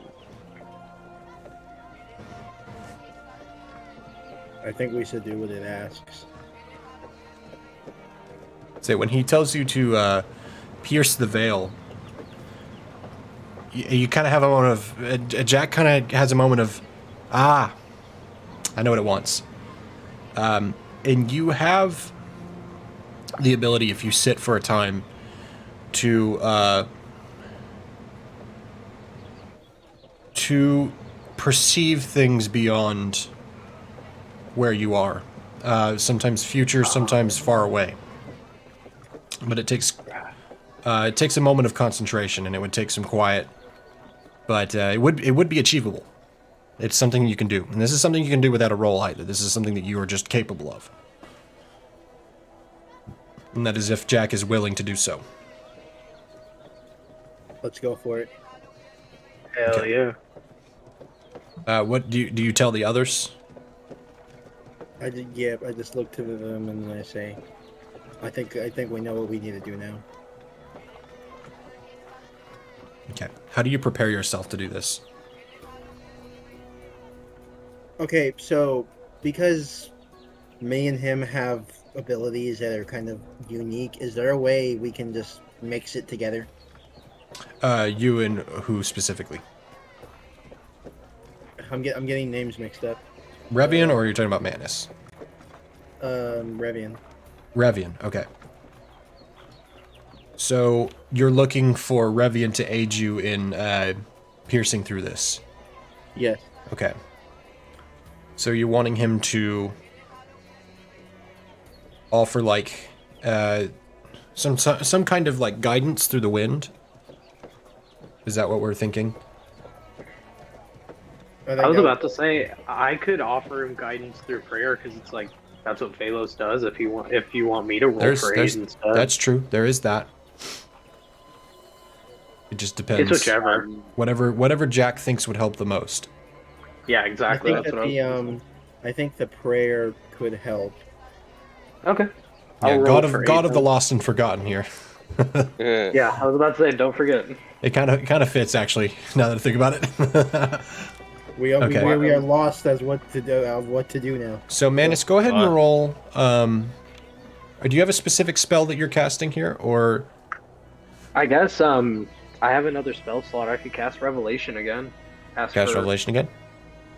Yeah, I'll just cast Revelation again. Give me 1 second.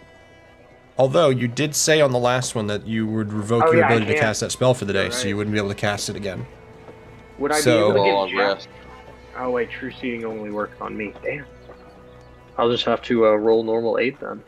I don't think I have any other location style spells. Okay, so this would be essentially offering the prayer of a priest to the god. Let's see. Oh, there's the divine guidance move. Divine guidance. I was actually looking at your moves just now to see what you had that would assist you. When you petition your deity according to the precipit of your religion, you are granted some useful knowledge or boon related to your deity's domain. The GM will tell you what. See, divine guidance. Hold on, I'm trying to find it. There it is. I thought there was a starting move, but I was looking in the wrong area. Okay, according to the precept of your religion.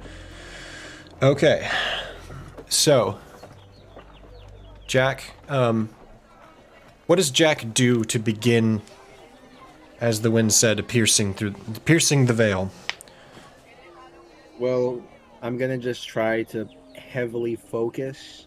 So I'm just gonna take like a seat. I'm just gonna close my eyes, put my head down, and just focus. Does Jack have a visual representation when you go to this place? Like something that you see and interact with? Something that you would do physically, but you do it in sort of imagery within your mind. Like, per se, you like approaching a curtain and then like rolling it back.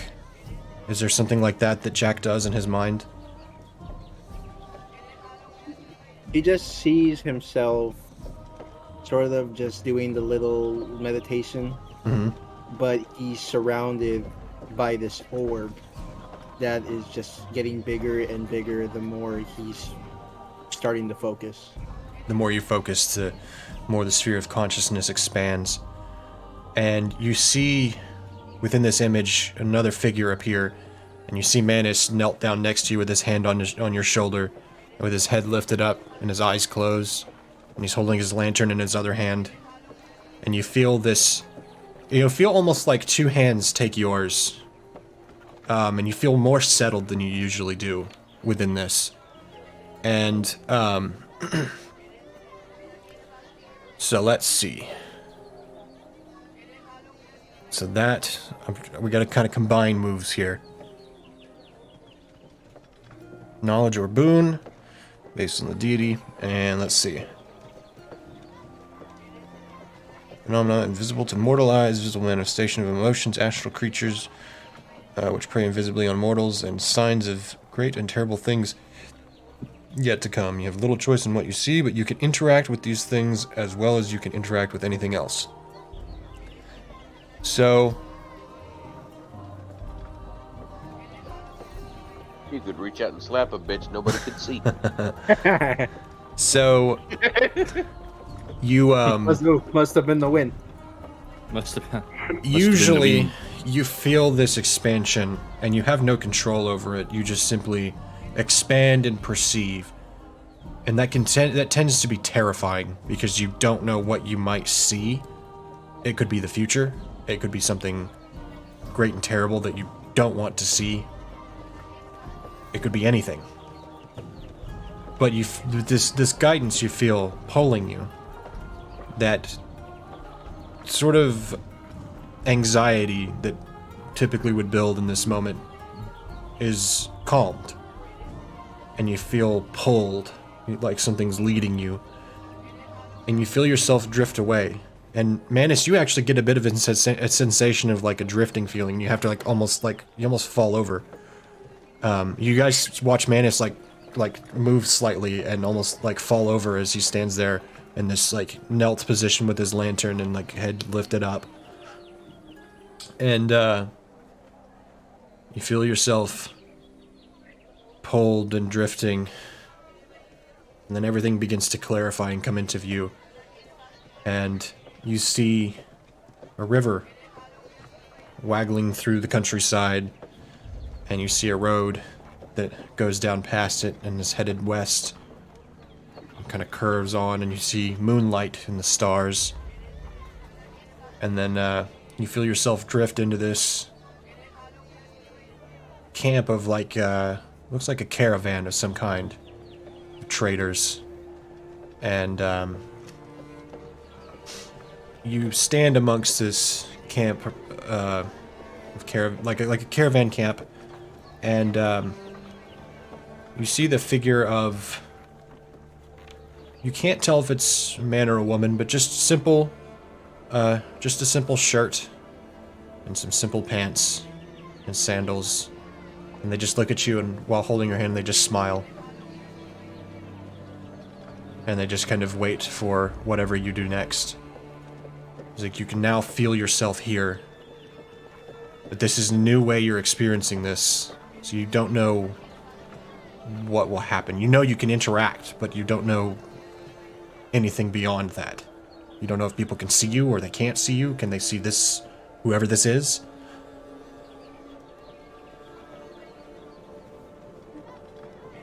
I don't think they can see me, no. What do you do?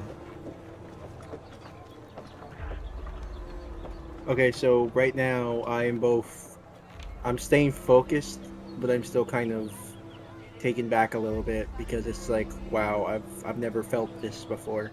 This is Yeah, you feel grounded in this. Yeah.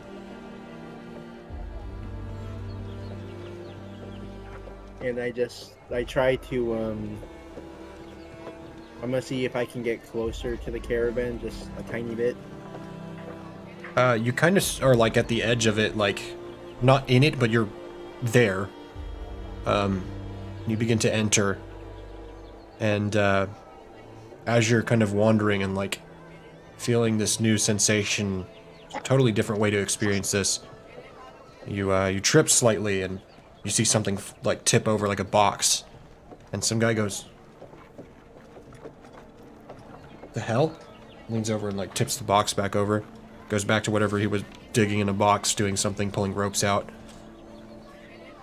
And you continue to wander through this camp, and as I said before, you're used to being able to interact with things in these visions, but you feel your weight. You feel the ground beneath you. You feel the grass and the dirt. You feel your footsteps. You feel this person next to you, like holding on to you, keeping you grounded here, almost guiding you. And you feel like you're just kind of aimlessly wandering. But you stop at a point, at a wagon, just at the edge of the campfire's light, on the far end of the caravan. The flickers, the brighter flickers of the fire, the only thing illuminating this particular wagon. And it's a covered wagon, and it's got the two flaps are closed, and it just sits silent and dark at the edge of the camp. But this is where you were walking to, you realize, even if you didn't realize it or intend it.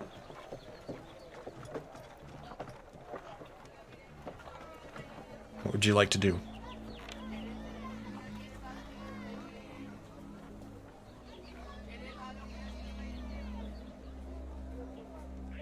I'm going to just look around because I'm not too sure.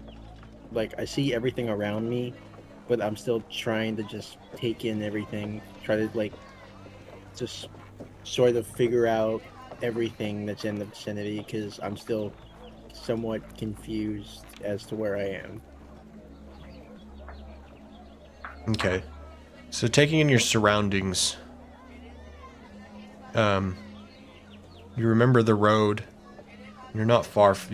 As far as you saw as you were drifting, the road isn't far away. You know that river is probably just over the other side, on the other side of the hill.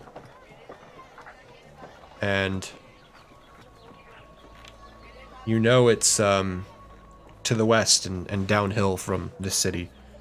Exactly how far is hard to tell, but you do see, as you look on, there are interspersed little groupings of trees that looks like you're beginning to go into a forested area, but further on, as you look out, you see a large, just like a wall of trees begins where the road leads into it.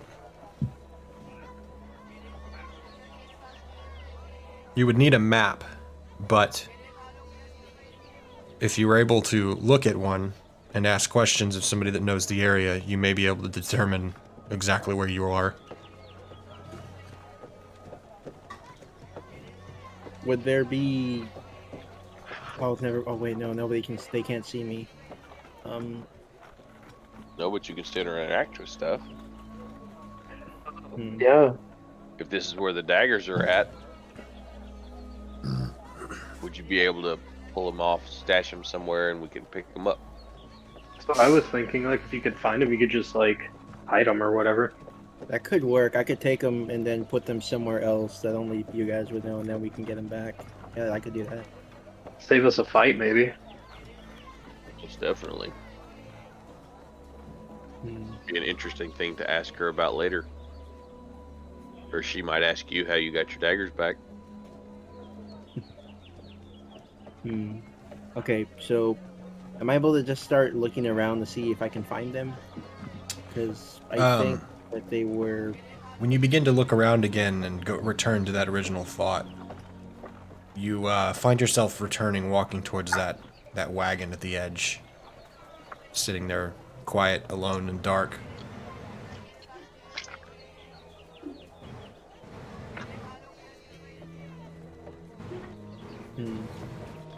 Okay, say that last part because you cut out for me. Oh, when you return to the thought of trying to figure out where exactly this person or these daggers might be, you find yourself looking for a moment, and then turning and walking back towards that wagon by itself at the edge of the camp again. I'm going to... Okay, when I walk up to the wagon, I'm going to try to see if I can go inside and see what's in there, because they might be in there. Okay. So you approach the wagon and you begin to step up and climb up to the flaps of it, essentially the thing keeping it closed. And you begin to, and it's got this sort of metal, sort of circular metal piece, and there's a rope from one side, and it's just kind of wrapped around it tightly. And you begin to kind of unwind it and let the one side fall away. And as you part it and begin to enter, it's pitch black in here. It's pretty dark. It's pretty difficult to see. As you move through the space very gently, you begin to see a figure kind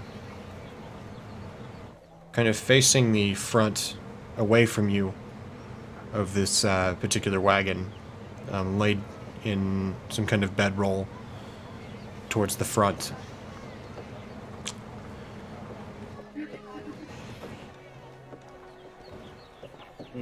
Okay, wait, so there's someone sleeping in there. Mm-hmm. Okay, I'm going to try to approach them very, very quietly, because nobody can see me, but I don't want to risk bumping into something or them, so I'm just going to quietly approach them, see if they have the daggers on them. Okay. So you creep across the inside of this wagon very quietly, and you approach, and looking this particular figure over, you see like off to the side, you see a set of some leather armor. You see like a belt laid over the top of it with various pieces of gear attached to it. And this figure laying still quietly in the bed, and there's also a bag laid to the side as well, near the armor and the belt.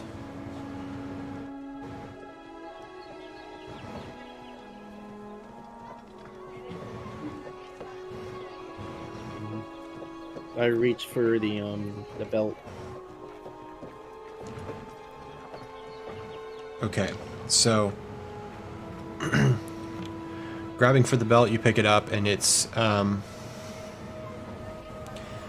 you see some loops on it for some kind of sword. You see some other basic equipment to go on a belt as well. A couple of pouches of this and that. And then that's about it on the belt.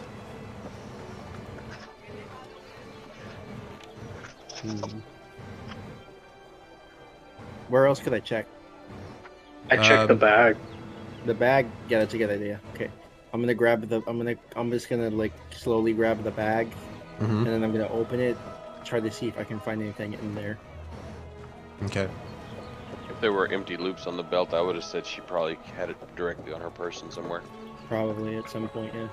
So you begin to dig through the bag, and you very gently open it, and quietly, careful not to make any sort of noise, and as you move you know that your hands are ethereal, it's hard to remember this time. You move your hands towards the inside of the bag, and as you do, the figure flips over in the bed and just dagger out immediately, and is like looking around in the room and doesn't seem to see anything, and just sits there waiting. And she's just kind of like, if you're there, we'll fucking kill you. The hesitation is simply that I can't see you. She just kind of is looking around now, waiting. You think she can hear you if you say something? And she just I kind want to say... And is that the dagger in her hand? Yes. So she can't... E-dagger? It could be. Okay, so she can't see me, but she can hear me. So she heard I something. have to be cautious about it because... Wait, so if she swings at me, it won't do anything to me, right? This time around, you don't know. It's hard to tell. This is a different experience than what you're used to normally. Okay, so You're not used to being so grounded. I'm going to speak in just very like small percentages because she could probably figure out where I am just based on like hearing my voice. So I'm just going to speak very, very like quickly. You have something that doesn't belong to you. She kind of like, she doesn't seem to react. She doesn't seem to see anything. She pulls a little sheath for the dagger out from under the pillow, puts it in there, keeps it in her hand. She reaches down, or she leans down for a second and kind of rubs her face. She looks at the bag. She flips the top of the bag closed and loops the belts through, and then rolls over and, keeping the other dagger in her hand, of whatever sort of dagger this might be that she's holding. It's hard to see in this light, but she rolls back over and begins to sleep again. Remember, they are two daggers, and the two daggers are made of crystal. They are in a pair. They're blue.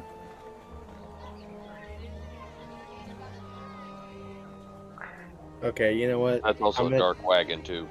I'm going to try to be a little bit more aggro about this. I'm going to try to wake her up, but also distract her at the same time.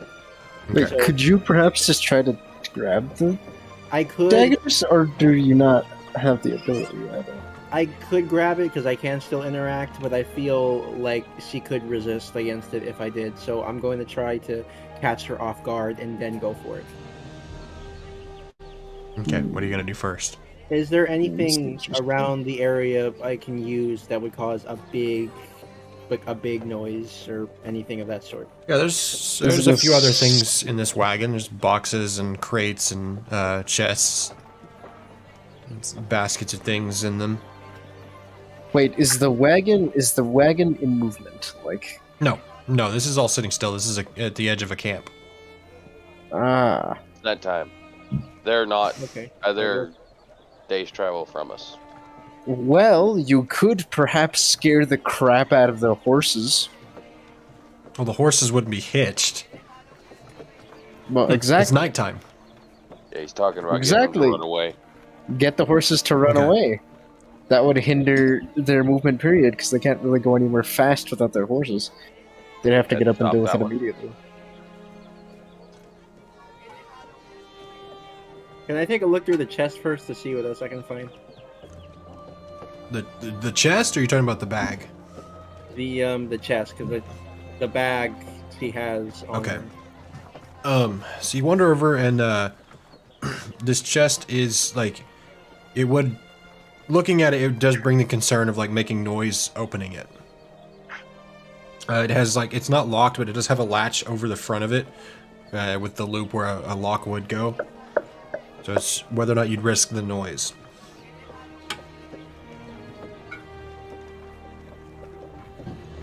Okay, so then the idea comes to me.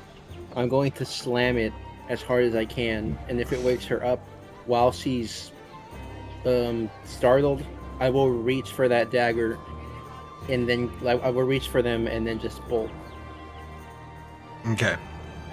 So you gently flip it open, flip up the thing, and then lift it open, and you're already accounting for the fact that it's already going to wake her up anyways, and then you slam it shut, and that just kind of perpetuates it.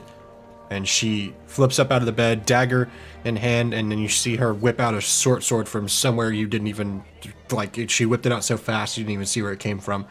She's now like dagger and short sword, and she's like, all right, somebody's fucking with me. What's going on? I'm not an idiot.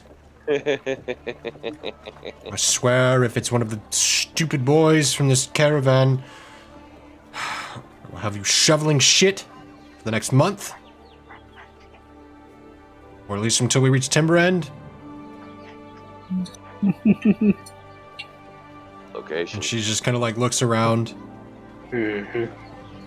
And she stands up and begins to walk across the wagon. And she kind of walks over in your direction. And is just kind of like looking around, checking a few things as she walks through. And then she puts her sword between the flaps and then pulls the flap open. She goes, I see, so somebody is playing games. Right. She kind of sticks her head out and she looks around and she goes, hello? The game is getting old. She just like, kind of stands there and looks around. And she's I'd just be like, trying to find those daggers. is there anything you'd like to do in the meantime of her crossing the wagon and like taking this slow crawl towards the front flaps and then opening them? I'm gonna try to reach for them and see what happens if I grab it. Okay, so you're going to the bag, or are you going for the one in her hand? I'm gonna go for the one in the bag first because Okay. if we can't get both of them, at least we can get one. Okay, so you go over and she doesn't hear you pull the straps out of the bag, like out of the loops, and then begin to open it. But you open the top of it, and she doesn't react to the top opening either. She just kind of keeps standing there and looking around. She pushes the other side to the side with the dagger in her hand, and she's just kind of like looking around. She's like calling out to somebody who's not there. And you reach in and you dig around, and you find the pommel of a dagger, and you lift it out, and pulling it, you see, just in that faint little bit of light peeking through the open flaps of this wagon, you see the glint of reflected blue light coming off of the blade. That's one.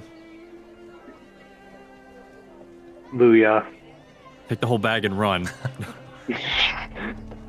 But Throw it The at her. question is, does she have the other dagger in her hand? Yeah.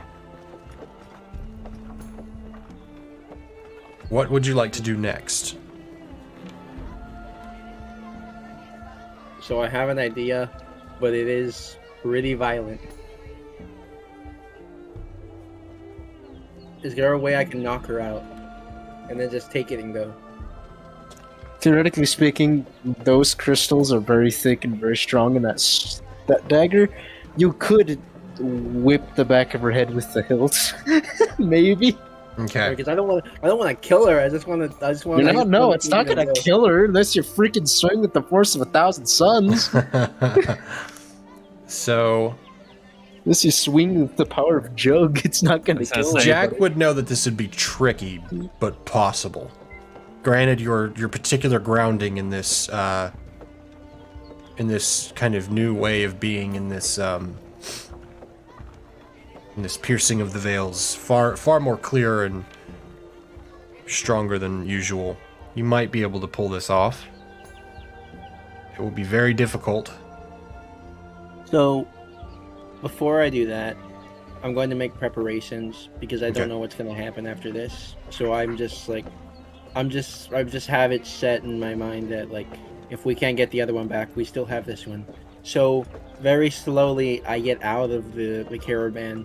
I take the one dagger we have, and I put it under the whatever rock I can find that is big enough to move, but also placed well enough to where it wouldn't be the first place someone would look. And I put it there. Okay, so you take it out of the wagon? Yeah. Okay. So as you sit and wait for this figure to finally bore of looking for whatever, she returns to the bag and the small sort of cot that she's made for herself, and she frustratedly kicks the cot over and opens the bag and begins to dig around a little bit, and that's when you make your bolt and you leave and dart out of the wagon. And seeing the front flaps move, she jumps up and she comes running back towards the front of the wagon, throws those flaps aside, and she begins looking around and just sees nothing. And looking back, you see indeed glinting off of the thing in her right hand is speckles of blue light reflecting off of blue crystal.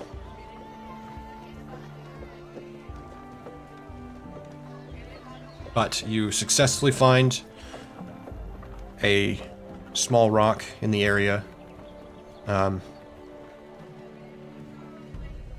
You take it downhill a ways, pull aside a rock, and set it there.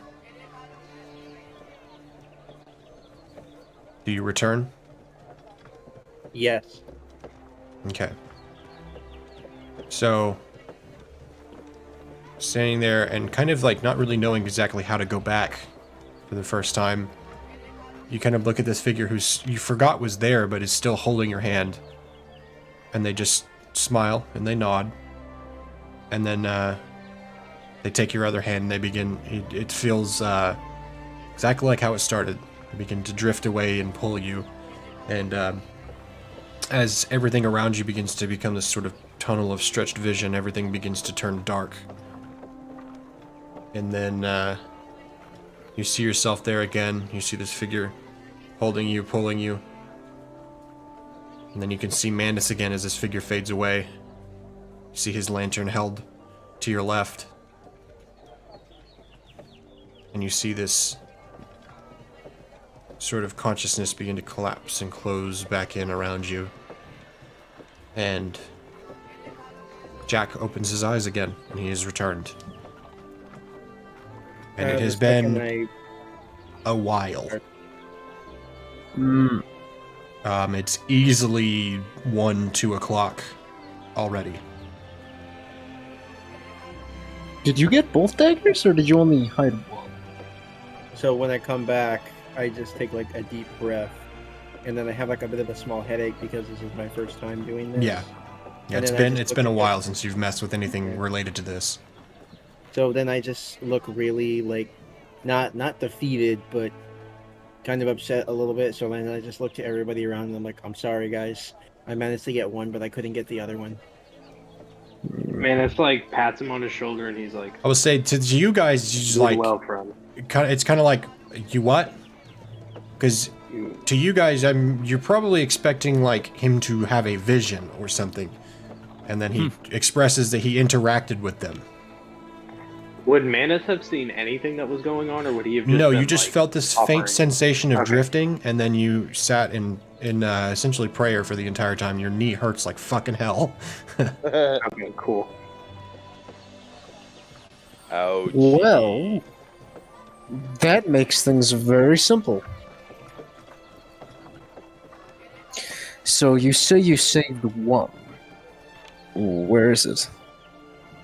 I put it somewhere safe. No one will be able to find it. But we're gonna get it. We need to get it as soon as we can. I hid it under a rock that no one will find. Is it close to ground? Anywhere? Yes. Oh, we won't have problems retrieving that. I quickly commune with the spirits and ask the stone spirits to retrieve it for me.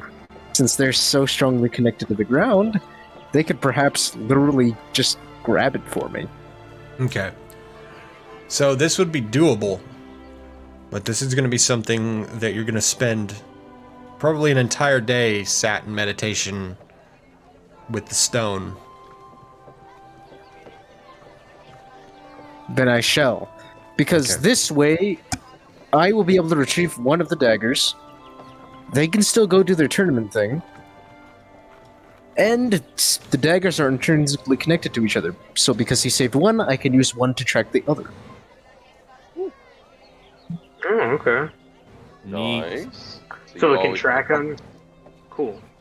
They're magically connected to each other. Literally, so. I have to step away for a minute. Someone's at the door. Okay.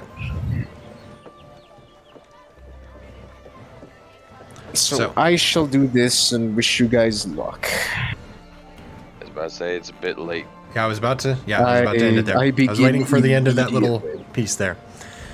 So Jug is just on his side sleeping. yeah, it's yeah, Jug it's is already asleep. He it just has doesn't- been Arms out. about an hour and a half of them just sitting there. It's been a while. I made myself an L mattress. So Air mattress. Jack He made, returns, he made a flying carpet. gives the revelation What of the Jug's dagger on. being found and Tucked on the hidden, mattress. and Lex deciding what he wants to do in order to retrieve this begins his mental preparation. We shall Find end the somewhere session. comfy. Find somewhere comfy to begin searching. We will end the session there and pick up there next week. That's good. Alright. Long one, but we were looking for a beat there. Works out. We haven't had a psionic vision yet. We haven't done that yet. Nah, Sounds yeah, fun. that was cool as shit. Very That was nice. cool. Very Yeah, cool. that's it's a very cool class that he's playing. I didn't realize he would be able to like tangibly Interact interact with with, it. stuff, and I was Yeah. like, oh, he's gonna rob her blind. Yeah, Yeah, it's- that was just glorious. The difficulty That's is a thief of unknown skill. Yeah. You know she's good, but the problem is you don't know how good. Apparently, very. Well, at least Jack knows that she's very good. The She is dagger not. under a rock now. Just And the earth spirits are on their way. They are ready to retrieve the dagger. You know that rock that it's sitting underneath basically just morphed into something to carry it through the ground, right?